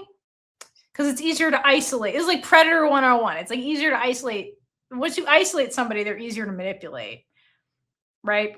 And so one of the reasons I think this is because whenever Sen to me always seemed really threatened by Goria. Like anytime when Sen was alone with Goria, their conversations always seemed threatening. Right? Like when they had like the morning after thing, and then Sen comes in and she's like, Sasha, you have this runway thing. Why aren't you ready? And then Sasha goes away and she's with Goria. Sen essentially tries to scare Goria off by saying, like, you know, all of Sasha's exes are models and celebrities. And I think that's on purpose, because if Sasha's with other people in the entertainment industry, those people are all like cutthroat. They want to get ahead. Like they're willing to do whatever, easier to manipulate by somebody Sen. So like none of them are going to like get in Sasha's head about like being a diva or like walking off set the way Goria does. You know what I mean? Like, but like Goria has proven she's not like anybody else in the entertainment industry. Like you pointed that out. Like Goria is willing to stand up and tell famous people to go fuck themselves.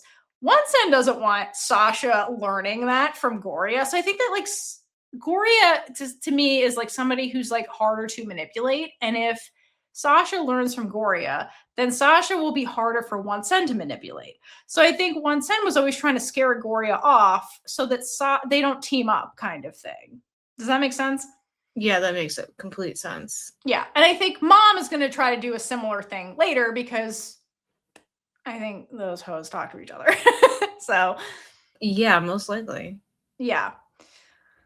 So anyway, because like look at how much Sasha has grown and changed because of Goria. And that wasn't happening before, when Sasha was purely in the entertainment bubble, purely surrounded by people in the entertainment industry, which, like, if you think about it, a lot of people in the entertainment industry are Nepo babies. They are people who are already wealthy and therefore can go into a volatile industry like the entertainment industry, where you fail time and time again and have money to support them. Goria is the outlier, really. Because Goria doesn't come from extravagant wealth like Bambi or Sasha. So she's a little bit different. And I think that's a big reason why all the people manipulating Sasha are like determined to keep Goria away from her. Because look at Sasha. She has completely changed. She's like, I want to know who I am now, because I never was able to answer that question. I've just been people pleasing my whole life. Okay. All right, then back to the pool. So then Sasha pivots the conversation as basically like, do you love me yet? I know you disliked me, but do you love me now? And Goria's like, girl, we have just started dating. Like, it is way too fucking soon for that. And so then Sasha, I love this, sees that as a challenge. She's like, okay, well, I will take that as a challenge to make you fall in love with me, basically. And Goria looks really happy here because, like, the game's back on. Remember, so we have a new game going. Okay, so like we're not in our like that was the part of the relationship that she found fun. Remember all the fun bantering and stuff. So like, but here's a challenge. The game's back, and you can see that in the way they are like flirting in this conversation, essentially, because Goria keeps doing that thing where she like leans into Sasha's space and then like backs away. So it's like, again, they're like push and pull, cat and mouse kind of thing, but it's like on the same page kind of thing. And my favorite line that she says during this like bantering is when Goria says, "It's easy for me to like someone. It is hard for me to love them." Okay. And I think there's truth to this when it comes to Goria, because I think what that means is that Goria is not the type of person that's going to love easily. But when she does, she loves completely whoever she falls in love with. And I think that's what makes heartbreak so hard for Goria, because she gives her full heart into the relationship. That makes sense for her. Yeah. And I think that's why, like, after like repeated heartbreak, she was so defensive when it came to forming another relationship, especially with Sasha. Again, somebody you cannot judge a book by its cover on. Somebody who Goria was like, I know you're being fake and putting up fronts, kind of thing. So, okay. So, and I think that's important because again, the way the end of this episode kind of goes, it's gonna look like Goria might be, I don't know. I think that the key is that she, by the end of this episode, is like fully on Sasha's side, is what I'm saying, because of this line right here. Okay, so then after that, we then get Sasha's romantic gesture. So basically it's nighttime, and then Sasha like takes Goria outside, like kind of like by the beach. She sets up this whole thing where she puts like little fake candles everywhere, real candles, has wine, like so they can like sit under the stars. And then she like shows Goria. She's like, surprise, and Goria's like, do you even know what a surprise is? Like, it's her first time being human. Leave her alone. She's never like dated really before. I don't know what her and Crystal got up to, but like I'm fairly confident she wasn't doing romantic shit with Crystal. You know what I mean? No, Crystal doesn't seem like the type of person who'd want romantic gestures like that. I don't think Sasha ever had it in her to like try. But like again, she knows that Goria likes romantic movies like she does. So I think she's always trying to recreate romantic movies with Goria. So she's like, well, this is like this is a classic, right? You watch stars under, sit together and watch stars or whatever. It is romantic stargazing. Yes, it's not the first time these two actors have had to do this. No, it is not. Because it's a classic, right? So that's what basically Sasha's saying. Okay, so then the Goria concedes, and then they sit down to like enjoy this or whatever. And something I have to point out is that I noticed that during this part of it, Crystal's song "Forever Yours" is playing in the background, and like if only this was the music video, maybe Prim would get more clients that wouldn't force her to move up filming.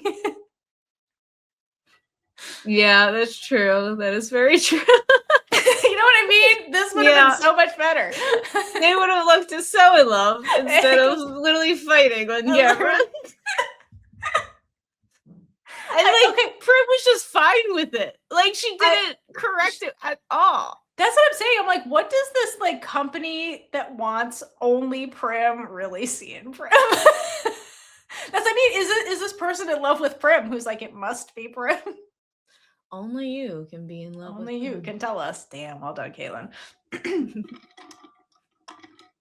actually, I've noticed like rewatching that like "Forever Yours" actually plays a lot during the Sasha Goria scenes, but this one I think would be the best music video. Which is hilarious considering Crystal is Shasha's ex. It's so funny. It is.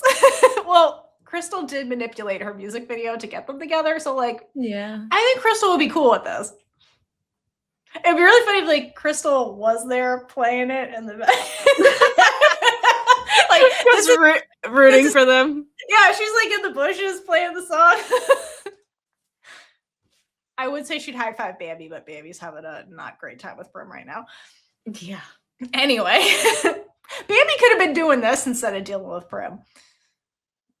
I would really like to think that Bambi and Sasha gossip about their girlfriends like teenagers. You know what I mean? And she'd be like, Bambi, I set up the candles, and like she was upset.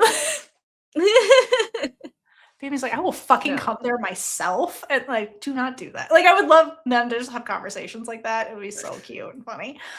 They were like 10 years younger, they're like on the phone with each other. They don't need to be 10 years younger. They don't have enough. Bambi has that energy in life now. Yeah. They totally would do that right now. They would do. That's what I mean. Where are the seeds? Where are the seeds? I want them. Okay. Anyway, we need like a mini series of their friendship. I know. They're really funny. Well, their friendship as it surrounds Sasha and Goria's relationship, not Prim. Like Prim cannot be in the mini. You can get rid of Prim for the miniseries and just have Bambi, Sasha, and Goria as a thing.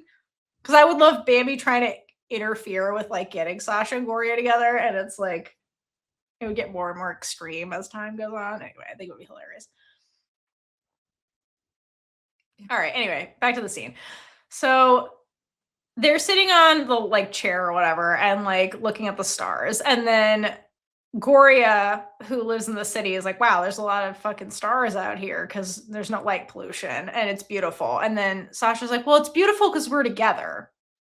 Okay, which is like, again, the classic thing you would say in this scenario, and like, if this was a romance movie. And then Goria, of course, is like, I'm trying to decide if that was romantic or cheesy, and like basically like teases Sasha, and Sasha gets annoyed because she's like, why do you always insist on like ruining the mood anytime I try to tell you how I feel? And really, Goria only does that with the pickup lines that she does. Like, not that they're pickup lines, but they're like something you would hear in a movie, basically, from Sasha. Because again, Sasha doesn't know how to be a human and have a human relationship. So she's like pretending to be a human by like acting it out, essentially. And I think Goria responds to that as if it were a joke and jokes with her, kind of thing. And then I was like, oh, I didn't know you were being serious. I thought you were quoting a movie or something, kind of thing. Also, I think Goria does that as like part of her defense mechanism. You know how like when things get too serious, you like make a joke to like lighten the mood. I think Goria does that anytime things get romantic. You know what I mean? Because she's like, this is getting a little too real. Let's make a joke of it. Does that make sense? Because she does do that. Makes a lot of sense. Often. I mean, again, she doesn't have much experience with like real relationships either. No, Goria was in a year-long relationship. Like, she does. It's just that she keeps getting heartbroken. So I think she's afraid of it being real, because if it's real, then she has a chance of getting hurt again. And so I think it's a defense mechanism to be like, I'm getting a little too close to you, kind of thing. This is getting too close to being real. I need to take a step back so I don't get hurt. I think it's a defense thing when it comes to Goria. But like slowly over time, she stops doing that. So like at this point, Sasha gets like kind of annoyed by it. And then Goria is like, realizes that like, oh, I'm making her upset. I thought we were just joking, or like, you know, that was my defense mechanism. So she's like, okay, sorry. I won't do it anymore. And then she starts joking in her own way, where she's like, she labels whatever Sasha's doing romance 101, which I think is actually hilarious as a thing to call it. I think it's romantic gestures 101. Yes. And it's hilarious. It's hilarious. And like Sasha laughs at it, and like it's very cute banter, but like, yeah, I think again, the bottom line is that like Goria secretly likes it when Sasha tries to woo her, but she gets embarrassed and like doesn't know how to handle it. So she like makes jokes, kind of thing. But the thing that gets to Goria is when Sasha does something real that's not like an acting thing or something that would be from a movie, kind of thing. So in the scene, like after Goria kind of concedes to romance 101, basically she starts getting, Goria is me when I go outside in Florida. She gets eaten alive by mosquitoes immediately. They're both there. Sasha's fine and Goria's getting eaten. That's me and my wife. Okay. Mosquitoes really do love you. They love me. I'm Goria. Okay. I understand this, which is why I'm like, Goria, if you knew this about yourself, why did you wear shorts? You should wear pants. But she didn't know what Sasha was going to do. Honestly, Sasha surprised her, so you can't blame Goria. So Goria starts swatting her legs. So notice Goria is uncomfortable getting eaten alive. She doesn't say, let's leave. She just tries to deal with it, right? Because I think she wants to be wooed by Sasha. So then Sasha sees this and is like, oh shit, let me put like repellent cream on you. And she starts like literally doing all the caretaking things. She puts the lotion on her, like with the repellent, and then is like, are you allergic? Like, do I need an EpiPen? Like, would you rather go inside? Like, how are you feeling? Like, she asks her all these things. She's like, oh yeah, fuck this romantic gesture. Like, how are you doing? And like, that's the thing that gets Goria, is like Sasha showing she cares, like genuinely, by doing all of that. So then Goria says no. She's like, I don't want to go. And then I love when Goria can be smooth as fuck when she wants to be. And she's basically like, no, I just started learning about your romantic 101 gestures. Like, I want to see where this is headed. So, meaning Goria is into this. And then Goria admits that this was also really interesting. She admits that she hasn't been in a relationship in a while and forgot what it was like to have all this physical contact with another person. Because that's why I pointed out, like, this whole time, like, Sasha's constantly like holding Goria, like the whole time. And like Goria lets it happen and like is into it, kind of thing. And that's really true. Like, I think so. It really clicked for me, like how like touch-starved Goria probably was. Like, yeah, I know that their relationship started with this like physical thing, but like that's different than this like emotional, like cuddling kind of thing that they've kind of been doing more and more. Because like halfway through their like friends with benefit thing, there was that again the morning when Wansen showed up, where Sasha was like, "Can I just hold you for a minute before you leave?" And Goria's like, "I don't know about this." And Sasha's like, "Please," and like wears her down eventually. And like Goria looks annoyed in the hug. I think it's kind of like that, like part of that defense mechanism of being like, I can't get too close to you kind of thing. But like when you're not used to that physical contact, it can be annoying. But like now I think Goria is basically saying, I didn't realize how much I missed this just like part of the relationship connection, the just like existing together and the physical closeness of it, not just the emotional closeness. If that makes any sense. Mm-hmm. So yeah, anyway. So then Goria says all of this, and basically all Sasha hears is the word girlfriend. She didn't hear anything else that Goria said. And then she's like, "Oh, I'm your girlfriend, am I?" That's weird because I didn't ask you. And like I think she's meant this to be a joke, but then this triggers the last thing that is she's able to trigger in Goria, which is her insecurity when it comes to not having the relationship status with Goria. And this kind of reminded me of like Prow a little bit. Like, remember with Prow and Min when Prow was like, I want the status of being your girlfriend, and so that other people leave you alone, and that like so we can be like everybody else and that kind of stuff. It's like Goria kind of gets triggered by like thinking she's her girlfriend and then being like, "What do you mean I'm not your girlfriend?" So that reminded me a lot of the Prow and Min plotline, which was interesting. Yeah, that is. And in Goria's freak out, she says like, "Am I still not your girlfriend?" That's why I think it was like more, it was like kind of like the Proud thing was triggered because she used the word still, which was revealing to me. And the thing is, like, we've kind of seen this with Goria before. Like, if you go back to the episode where Crystal first shows up, like the concert episode, when her and Sasha go, everybody else can see they're on a date.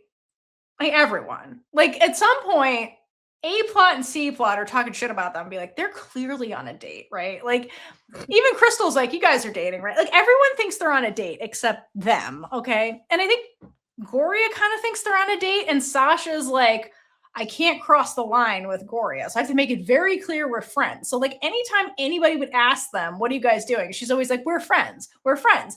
Because to Sasha, that's a big deal, right? Having a friend is a big deal. And being able to call Goria a friend is a big deal. But then the camera would always pan to Goria, and Goria would look annoyed. Almost like she's like, wants Sasha to claim her as more than a friend. And then they end up having, you know, the fight at the very end. So this kind of like reminded me of that a little bit, where like Goria seemed insecure about like not about thinking they were more than friends, and then Sasha be like, no, we're not more than friends. And she's like, what the fuck with the whiplash kind of thing.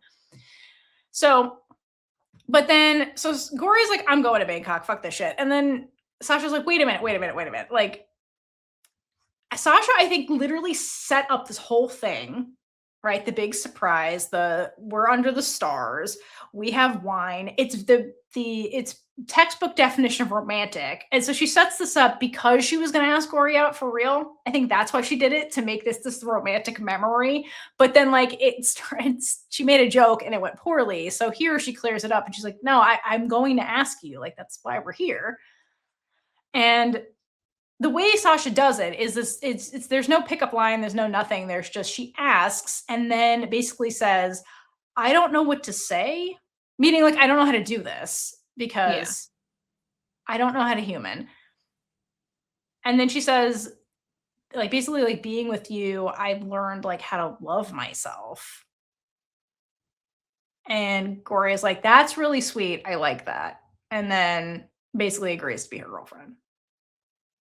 Yeah, it's the realness of the situation too. Yeah. They're really cute. Yeah, it's really, really, really sweet. And then basically, I love this part. Goria's like, again, they still have that challenging thing going on where she's like, well, what are you waiting for? And then Sasha's like, thanks for the green light. And then basically it's like, let's have sex outside. And Goria's like, girl, here? And then she's like, it's my private vacation home. There's nobody here. What are you afraid of? And Goria's like, fine, I will top you right on this chair. And that's so. And if you notice the tone of this, it's like I predicted. This is the part where they're combining their physical attraction with their emotional attraction, or their emotional connection, I guess, rather than attraction. And so like this was more of a like we're expressing love kind of thing versus a like I need to fuck you against this wall thing because. So that was kind of like the tone of this that you see. And then it jumps from there to them. I assume they basically fucked all over this house, basically, and then eventually end up in the bedroom because it starts outside and then we end up with them in the bedroom, like completely naked in the bed kind of thing. So hydrate for them. Good for them. Yeah, seriously. I hope they hydrated. I mean, I'm just good for them. I hope they do. Okay, so then they're cuddling yet again because they can't help themselves. And Gorya admits that the verse is like, that was the first time we had sex as an official couple. And Gorya's like, we've had sex like hundreds of times. I don't know why you're making a big deal out of this. And Gorya's like, well, like the other times don't count because I did it to spite someone, which I guess is Prim. Yeah. So thanks, Prim, for getting Sasha laid, I guess. Fucking weird. Little loser. And she's like, something. She did something. She's like, I did that to piss off Prim. And basically I did that, which like, I don't think that's entirely true because I don't think Prim was like, you didn't tell Prim about the hundreds of times you went to Sasha's apartment. But okay, Gorya, whatever helps you sleep at night. And then she's like, this time we did it out of love. And then Sasha high fives herself because in less than 24 hours, Gorya fell in love with her. And I love that. She's like, whoa, I must be really talented and good at this because you already told me you loved me. It was less than when earlier this morning you said it wasn't going to happen that fast. I just love how excited she gets. And she's like, damn, I'm good at this. See, girl, confidence. Right. And Gorya telling on herself all the time. And then Gorya realizes while Sasha's high-fiving herself that she showed her whole hand and starts freaking out. And then Sasha calms her down and is like, you can stop playing hard to get. Like, if you love me, just say it because I feel the same way, essentially. And that like calms Gorya. Because again, Gorya's always afraid that like she loves the other person more than they love her because that has been her only experience with relationships. So I feel like that's anytime she's like, oh, I care about you more, she has to walk it back because I think that's what she's actually afraid of. And that's why Sasha's like, no, we are on the same page, just so you know. We are good. And I think I would argue that Sasha has it worse. Sasha's in way deeper because then she's like, let's go public when we get back to Bangkok. And that's when Gorya's like, she's all in on this. Oh, that was the funniest. Fully. This was so hilarious. This part of the conversation. She's like, well, we should go public. And then Gorya's like, are you sure it's not too soon for that? Because like you're an international superstar. And she's like, your career might get fucked because fans are crazy. Understatement of the century. Uh-huh. And I think that Gorya, again, cares about her. And she's like, are you sure this is what you want? Because, like, this is going to blow up your career, basically. And that's when Sasha's like, listen, I don't want to, like, live my life pleasing others. I've been doing it since I was 8. I'm tired of it. Which is, it's understandable. And you really have to think about it. Like, Sasha's, like, 25. So she's almost been doing this for, like, almost 20 years. Like, that's crazy. Like, almost 20 years of her life is like this job she doesn't even like. That's more than anybody else in this show, like career-wise. She's been doing this for almost 2 decades. And like all her life that she can remember. Right. But the thing is, like, Gorya's like, you now are just rocketing to stardom kind of thing. Which again shows you how hard this fucking job is that she's doing. But like, Sasha's burnt out, essentially. And she's like, I don't care about that. She's like, what I do care about is us getting a cute hashtag trend going. And she starts like naming all these hashtags, and it just zones in on Gorya, who's just like, this is the most ridiculous fucking thing I've ever heard in my life. And Sasha's like, we can be like, Sasha belongs to Gorya. Sasha loves Gorya. This and Gorya's like, please stop talking. This is absurd. But that's so cute. Come on, again, Gorya, Sasha, you know you like it. Sasha has it worse. Yeah, I think that was an embarrassment thing. She's like, I'm dating an idiot. You are, though, but you already knew that. Okay, and then Gorya, again, in case the subtext wasn't there, flat out compares them to the Notting Hill movie, which is where a actress dates a bookshop owner. Okay, and she's like, we're just like the movie, right? Because like an ordinary person is dating a celebrity. And then Sasha's like, says, I think what the most important thing here in this conversation is, where she's like, no, it's not the same because you're special. And like Sasha has said that repeatedly, time and time again, you're special. And I think that like finally Gorya's in a place to like hear that for what it is and not just like brush it off as a line. You know what I mean? Yeah. Because Sasha has said that before. But like she had no reason to believe it until like she can feel the genuineness and the realness from her throughout these past scenes. Not that she hasn't been real with her this whole time either, but like there's been like that. She still had walls up. They were both acting, you know, because Gorya got her defensive wall. Gorya would always play the role of being like, no, like plays hard to get, where she's like, no, I don't know, I don't like you that much. Like, even though you're the woman everybody wants and dreams of, I don't want you. And then Sasha's like, well, fuck, why isn't this working? So then like they were playing games with each other. So anytime like realness would slip out, it'd be like, was that real? Was it not real? That was part of their game. But this entire time they've been at this house, like nobody's is playing any part. Like Sasha's not pretending to be anything. She's being Sasha. Like, cause that's, I think that's why they're at the vacation house, right? Cause it's the safe haven. Nobody has to pretend here. It's where Sasha goes to be herself. So Sasha is being herself. And Gorya is playing by the house rules. Gorya is being herself also at the house. She has a few trigger slip ups, but she's being herself too. I think that's the key because they're on the same page. So like you said, Gorya can hear this and like take it for what it is. All right. And then Sasha's like, well, let's have sex again. And Gorya's like, for fuck's sake, we did it all over the house. Let's go to sleep. And then so they go to sleep. And then so Sasha puts the face mask on, which I love this part because Sasha puts the face mask on so Gorya can go to sleep with all the lights on. Turn the lights off. Yeah, that was weird. I was like, girl, just turn the lights off. She's like, nah. Gorya can deal with it. Yeah, the light's next to her. I know.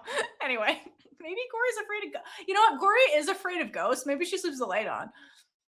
Also, something I noticed is Prow also mentioned she likes listening to ghost stories, and then Min's like, why must we listen to these things before we go to sleep? You're afraid of ghosts. And then when Gorya and Sasha do the 20 questions, part of Gorya's 20 questions was, I love ghost stories, but I'm afraid of ghosts. Why is it so common? Yeah, that's true. That is a running thing. I'm afraid of ghosts, therefore I don't watch ghost stories. Anyway, just if you have thoughts, put it out there. I can understand because she's like, but then I get to use it as an excuse to cuddle Min. Gorya wasn't using it as an excuse. Anyway, some people like to be scared. Just throw that out there. Okay. Anyway, so Sasha puts the face mask on and then goes to sleep, and then something I've been waiting to happen.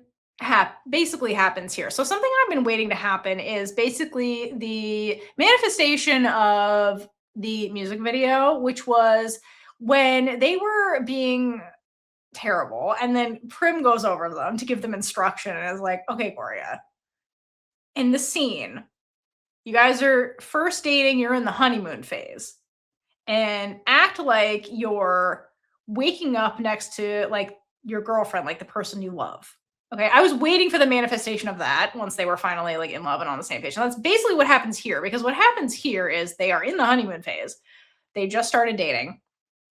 And then when they go to sleep, there's a moment where Sasha's like holding Goria, and Goria looks back, and she looked to Sasha and looks like the happiest you've ever seen Goria. So I think it's like that's the manifestation of what Prim was talking about, like that feeling that she was trying to get Goria to like act out in the music video when they were fighting. Like, here it is. Again, if this was the music video, this music video would sell, is what I'm saying. So I'm glad that Goria finally got that feeling, because she's like, I have to imagine it. And then Sasha, to like poke at it, was like, have you ever, she's like, Goria probably doesn't know what that's like. And like, now she does. So I love that. All right. So after that, we then cut to them jogging, basically. Because of course they go on vacation, and that means exercising. They're that couple. Yes, that couple. I don't get it, but good for them. It is good for them. I realized during this that, like, honestly, Sasha and Goria, despite their differences, actually have a lot in common. And I realized that, like, because they do exercise, like, in life. Yeah. And it dawned on me that they are the only couple in the story that organically run into each other in life because they have things in common. Because if you think about it, like, all the other couples, like Prim and Bambi, met because of college, right? So that's a forced proximity situation. And then they kept running into each other because Bambi was stalking Prim and was like, I'll just show up where she goes, so we'll, quote, run into each other. So it was like forced proximity. And then same thing with Min and Prow, right? They run into each other because of work, basically, which is a forced proximity situation, right? Whereas Goria and Sasha run into each other at the gym because of a shared interest. And then they run into each other again at that like vintage store because of a shared interest. Like, they're the only ones that like run into each other in life, which I thought was interesting. And I didn't click till now, because I'm like, why are they jogging? And I was like, oh yeah, they actually have just like hobbies in common. That's really true. You know what I mean? Like, yeah, they run into each other because of work. They run into each other because of work also, but that's like not the only place they interact. You know what I mean? Mm-hmm. Okay. And then this was interesting. So we know, so speaking of workaholics, another workaholic in the show is Goria, right? And part of the reason is because Goria is like hustling because she wants to make it as a stylist. Again, they're in the type of entertainment industry where you need to hustle, but also Goria admitted to Sasha during the 20 questions thing that when her year-long girlfriend cheated on her, she was like, yeah, I wasn't that sad because I'm hot. And also I just and it meant I had more time for work. So I think that part of her like coping mechanism for dealing with the breakup and the heartbreak was to like throw herself into work even more, to like not think about it, which is probably what Prim also did. So she's been working nonstop, basically, is the point. And then she tells Sasha here, she's like, that she's been working nonstop. And this is the first vacation she's had in a long time, right? The first time she gets to pause, take a break, and just take care of Goria, like the other workaholics, you know what I mean? And then Sasha tells her, well, like, we can come here whenever you want, because like it's my house. And then Goria's real cute. She's like, really? And then I can bring my friends, right? And Sasha's like, you're my girlfriend. It's your right to use the house. It's what's mine is yours kind of thing. And I love Goria. Little feisty Goria is like, fine, but we're splitting the bills. She's like, I'm going to split the bills with my millionaire girlfriend. I love that she insists on that. It's really fucking cute and funny.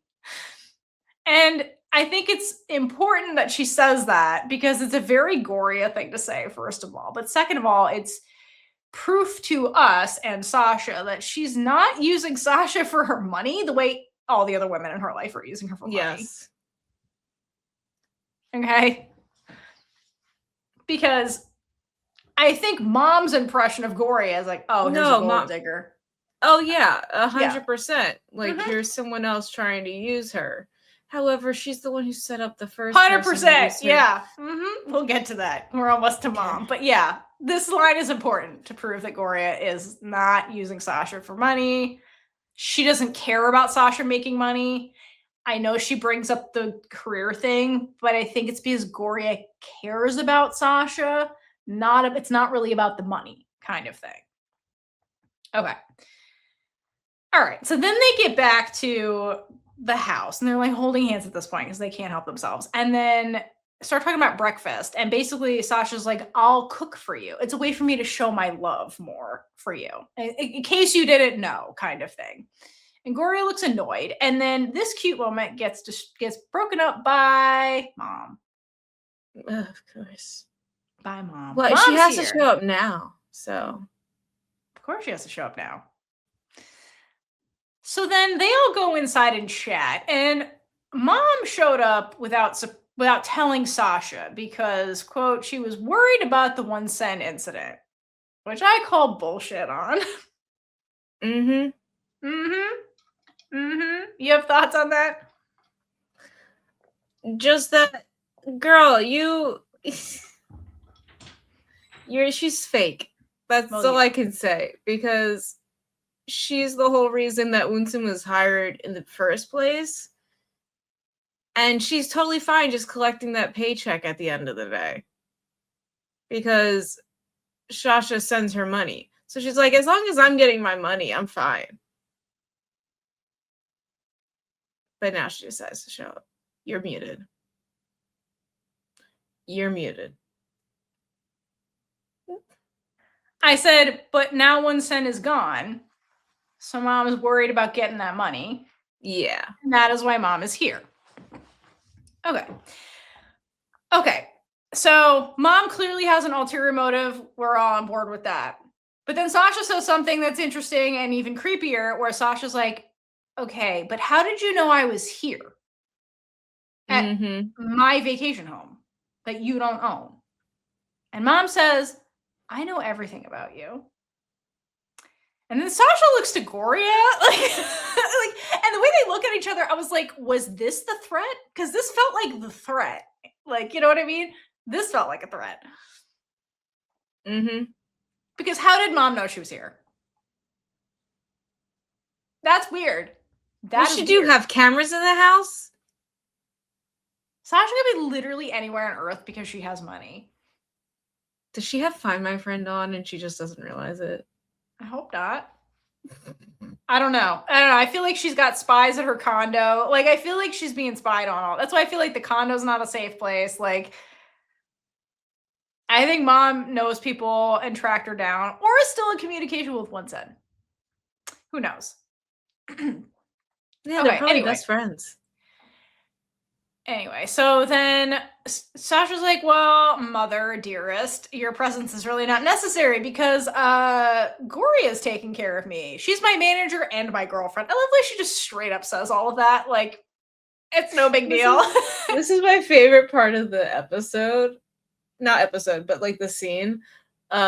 Because I love this exchange. And her mom's like, wow, nice deal, like balancing 2 roles, like something like that. And then Gorya's like, well, I'm also her stylist. Right, she's actually 3 roles. Yeah, I got 3 jobs with your daughter. I think that what that line was supposed to insinuate is that Gorya's a gold digger. I think that's what that was supposed to mean. Yeah. Because, like trying to. I mean, you were her mother and her manager, right? And you were taking advantage of Sasha. So I think she's implying, oh, this is like every accusation is a confession. She's like, oh, so you're going to do what I was doing, which is take advantage of Sasha. I'm her mother. I'm the one that's going to take advantage of her. I brought her into this world. That's what this whole thing is all about, basically.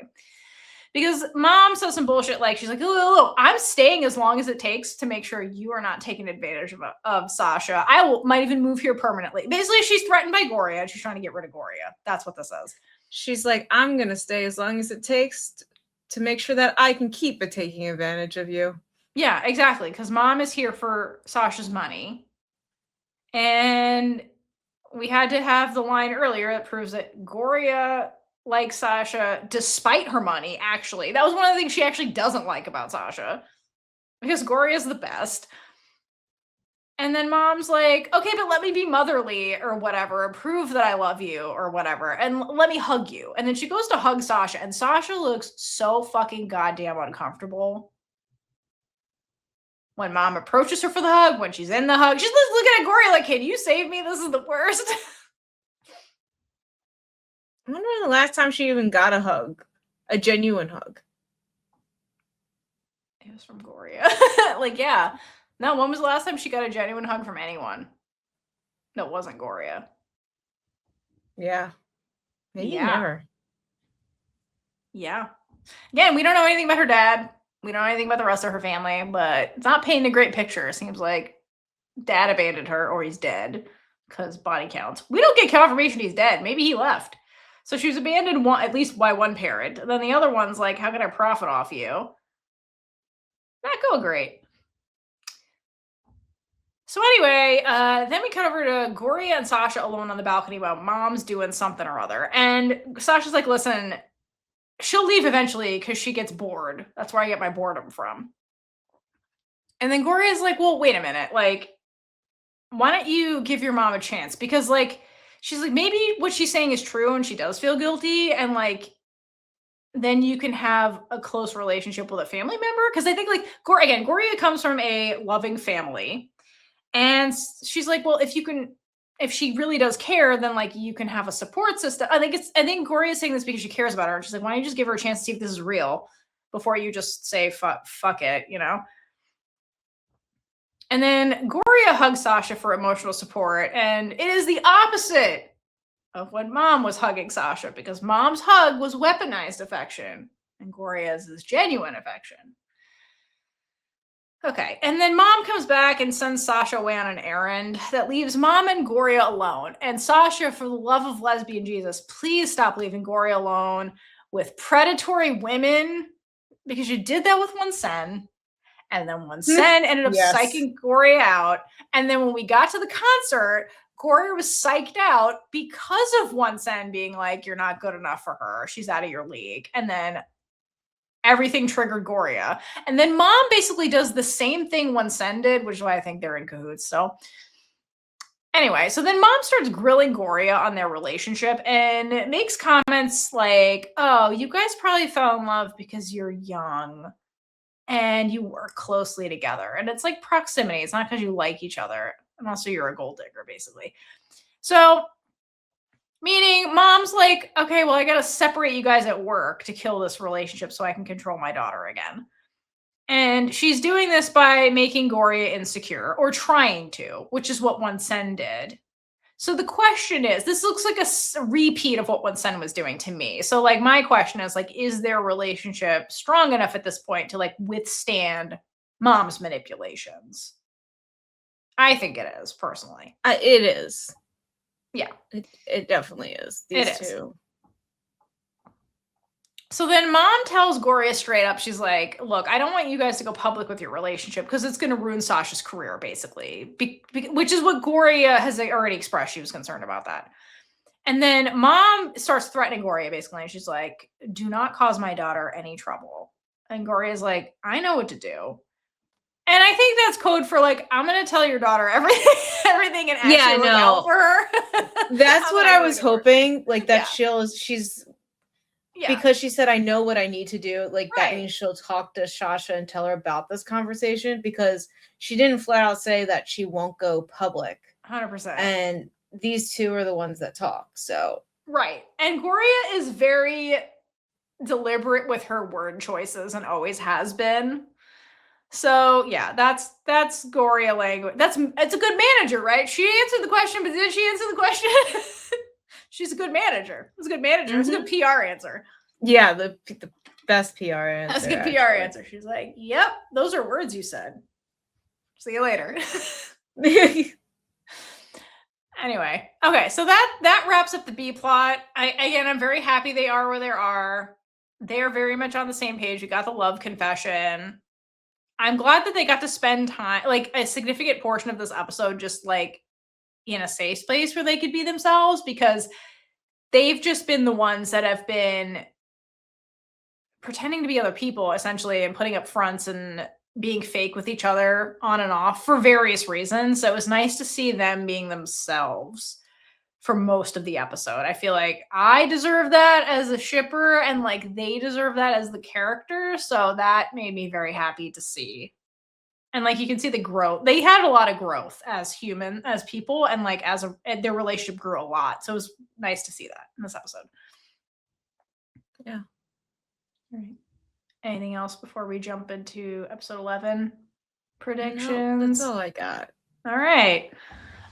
What do you got for the predictions? Anything, or do you want me to go? You can go first. All right. Basically, okay, so I think that Min essentially leaves Ladybird because fuck Prim, basically. And I think Min is going to be jobless. So Min, the workaholic, is going to be bored out of her mind. And I think is going to drive Prow crazy because she lives with her in a tiny apartment. And this, again, as somebody who's been in the situation where you're just in like flight or fight work mode nonstop, and then everything stops, I didn't know what to do with myself. And I don't think Min's going to know either. And I think she's going to drive Prow crazy. And, okay, anything about Min, the C plot? That's what I think is going on with the C plot. I just think it has to be a really bad position for her to like leave her own company. And I wonder if she's actually gonna end up doing it. I know, you saw her packing, she packs a bag. I know, but like how long? Well, there's 2 episodes, so not long. Not that long. Unless they time jump. But she's pissed off that Prim's choosing Bambi instead of the company. So she's like, I can't fucking work with you if you're going to be flighty like this or whatever. But yeah, I think she's going to drive Prow crazy. Okay, then we see Bambi upset that Prim and Min are fighting. Even though Prim's like, we're not fighting. They're fighting, and Bambi knows. And she's hugging Gorya. Yeah, that's the most surprising thing, is that she's seeking comfort in Gorya. Because we see her go to Gorya and hug her, but then we get a shot of her crying and like sitting against a wall. I think Gorya is the one to find her. She says some kind words to her, and then that's why she goes and hugs her. So I was like, okay, so I personally would like that. I would like if this is a Gorya Bambi friendship moment, independent of Sasha, but I feel like more realistically is that Bambi goes to Sasha's condo and Gorya is there. And then, which would be fine, and I would still like it to be I personally would like it to be a Bambi Gorya moment. Because I would like, because it's implied by Bambi that they've buried the hatchet, they're friends now, but we haven't gotten a scene of them together independent of Sasha. So I would like to see just them in this scene. But it's very possible that like Sasha's also there because like Gorya and Sasha are in their honeymoon phase, and I feel like are going to spend as much time together as humanly possible. I would be mad if Sasha shows up, but like I would like to see Gorya and Bambi work through this, because honestly, Gorya gives really good advice, and I feel like would be a really good independent like third person to like look at this situation, especially because she knows Prim. Yep. And is honest about Prim, and Prim's bullshit. And so maybe she is a good person to like be like, Bambi, girl. You could do better. Yeah, maybe get her to see things. You know what I mean? She would be able to give her good advice. So I'm very interested to see what they do with that. But I think if it is the 2 of them, my prediction is that like Gorya's gonna tell Bambi like it is. Be like, girl, love yourself. Like, as somebody who made their whole personality about Prim, it's not worth it. I mean, that's me projecting what I want. Okay. Then also in the A plot, we see that Bipor is hanging out with her sister and basically is like, oh, look, you're up for an award. And I'm hoping that Bipor knocks some sense into Prim, because she's basically like, Prim, this award you're being nominated for is because of your partnership with Min, not just you, Prim, because teamwork makes it's not all about you, Prim. It's not all about you, Prim. Yeah. So I'm hoping that Bipor is the one that talks sense into Prim to get her to like be a fucking adult and reconcile with Min. Because Prim can't run a business by herself. Who's she kidding? Oh my God, no, yeah, your business person just left. Like, how are you gonna? I hope we get a scene of her being like, how do I balance books? What's money? What are books? Yeah. No, seriously. Prim can't do this. And then she tries to get Bipor to do it. She's like, girl, I also studied to be a director. Like, this is why you partner with a business major. Like, what are you thinking? And then I'm hoping while Bipor is knocking sense into Prim, she lets it drop that she's dating Crystal. That's just my wish list. That's just what I want. That's what I want. All right. Yeah.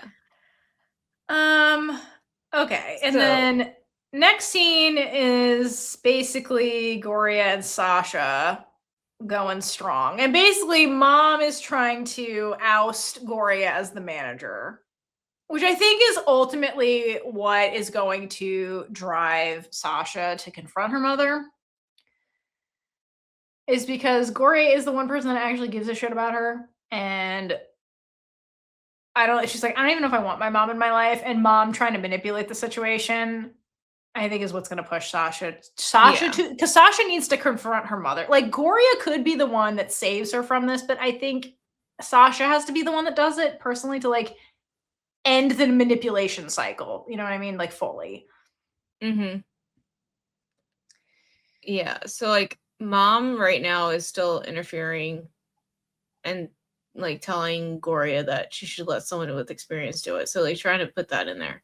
But then we also get the little whatever it's called scene with Shasha asking if they she's like, shall we go public? And then Gorya says that her mom will never let them do it. And like, so that's confirmation that she did talk to Shasha about all that. Exactly. And I foresee that Shasha is like, screw my mom, and just doing it out of spite. And it's just like, it's done. Yeah.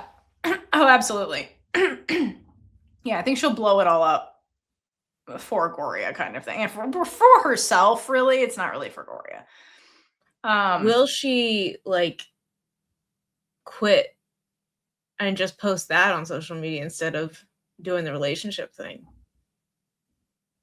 I can see her doing some big public, like, I'm leaving the entertainment industry, like, for good. Also, this is my girlfriend. Hashtag Sasha loves Gorya. I can see her actually doing that. I can see her doing that. One thing I wanted to note is the scene you're talking about where they're talking about going public. They're at the shooting range, which Sasha has taken Gorya to before. And in that scene, it's really cute. Sasha is wearing the t-shirt that Gorya gave her. It's just really fucking cute. So I'm glad that shirt keeps coming back. It's really cute. Yeah, there's no way. She's in too deep when it comes to Gorya. And like, again, she wants to be herself. That's the thing. So I think she has to defeat the final boss, which is her mother, so that she can be free. Also, something I want by the end of this is I really want another scene with Sasha and Gorya's parents, because we didn't talk about this, but the way Sasha just calls them mom and dad is the fun. Mm-hmm. Like, she went into there and was like, hey, ma, hey, dad. Like, she already treats them more like family than her own family. So, like, I would like them to adopt her as family because they already love her, and it would just be really cute. And I want that before that would be really cute. Yeah. Okay, and then last thing is Prim and Bambi. So they're at the Fiona store or whatever, and basically crying. And Prim's like, wait, you're not going to do the last thing on my bucket list, which is the travels the world with Bambi thing. So I think what my prediction is that Bambi is going to leave Prim because it's the penultimate episode. Something super dramatic has to happen, and that's going to be in the A plot, the bad dramatic thing. So I think Bambi is going to leave Prim. And then in the process of leaving Prim is going to get in a car accident because it is always a car accident. She's going to get in a car accident. And I can't handle it, Theora. Please don't.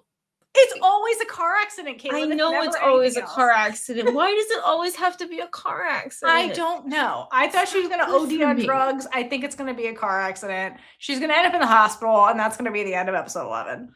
That's my guess. Speaking this into existence, Theora. Anyway. What do you think's going to happen? That's my guess. No, now I think that's going to happen. So, I mean, it is logical. There you go. Well, what did you think was going to happen before I set that out there? Oh, I didn't know. I'm sorry. I didn't know. I summarized the coming up and then did not fully think about what's actually coming up.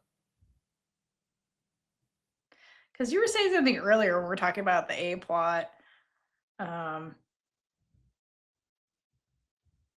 like Bambi, because of the therapist thing about Bambi leaving Prim, and you're like, I don't think she's actually going to leave Prim.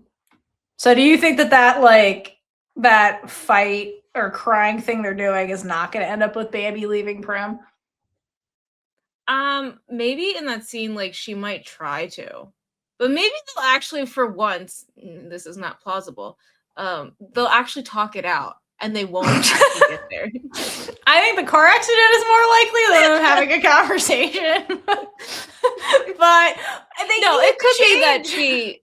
It could be that she will leave her, but I still think that therapy session was from back then. And but it's in Bambi's brain now, though, is the thing. Like, she's thinking about that again.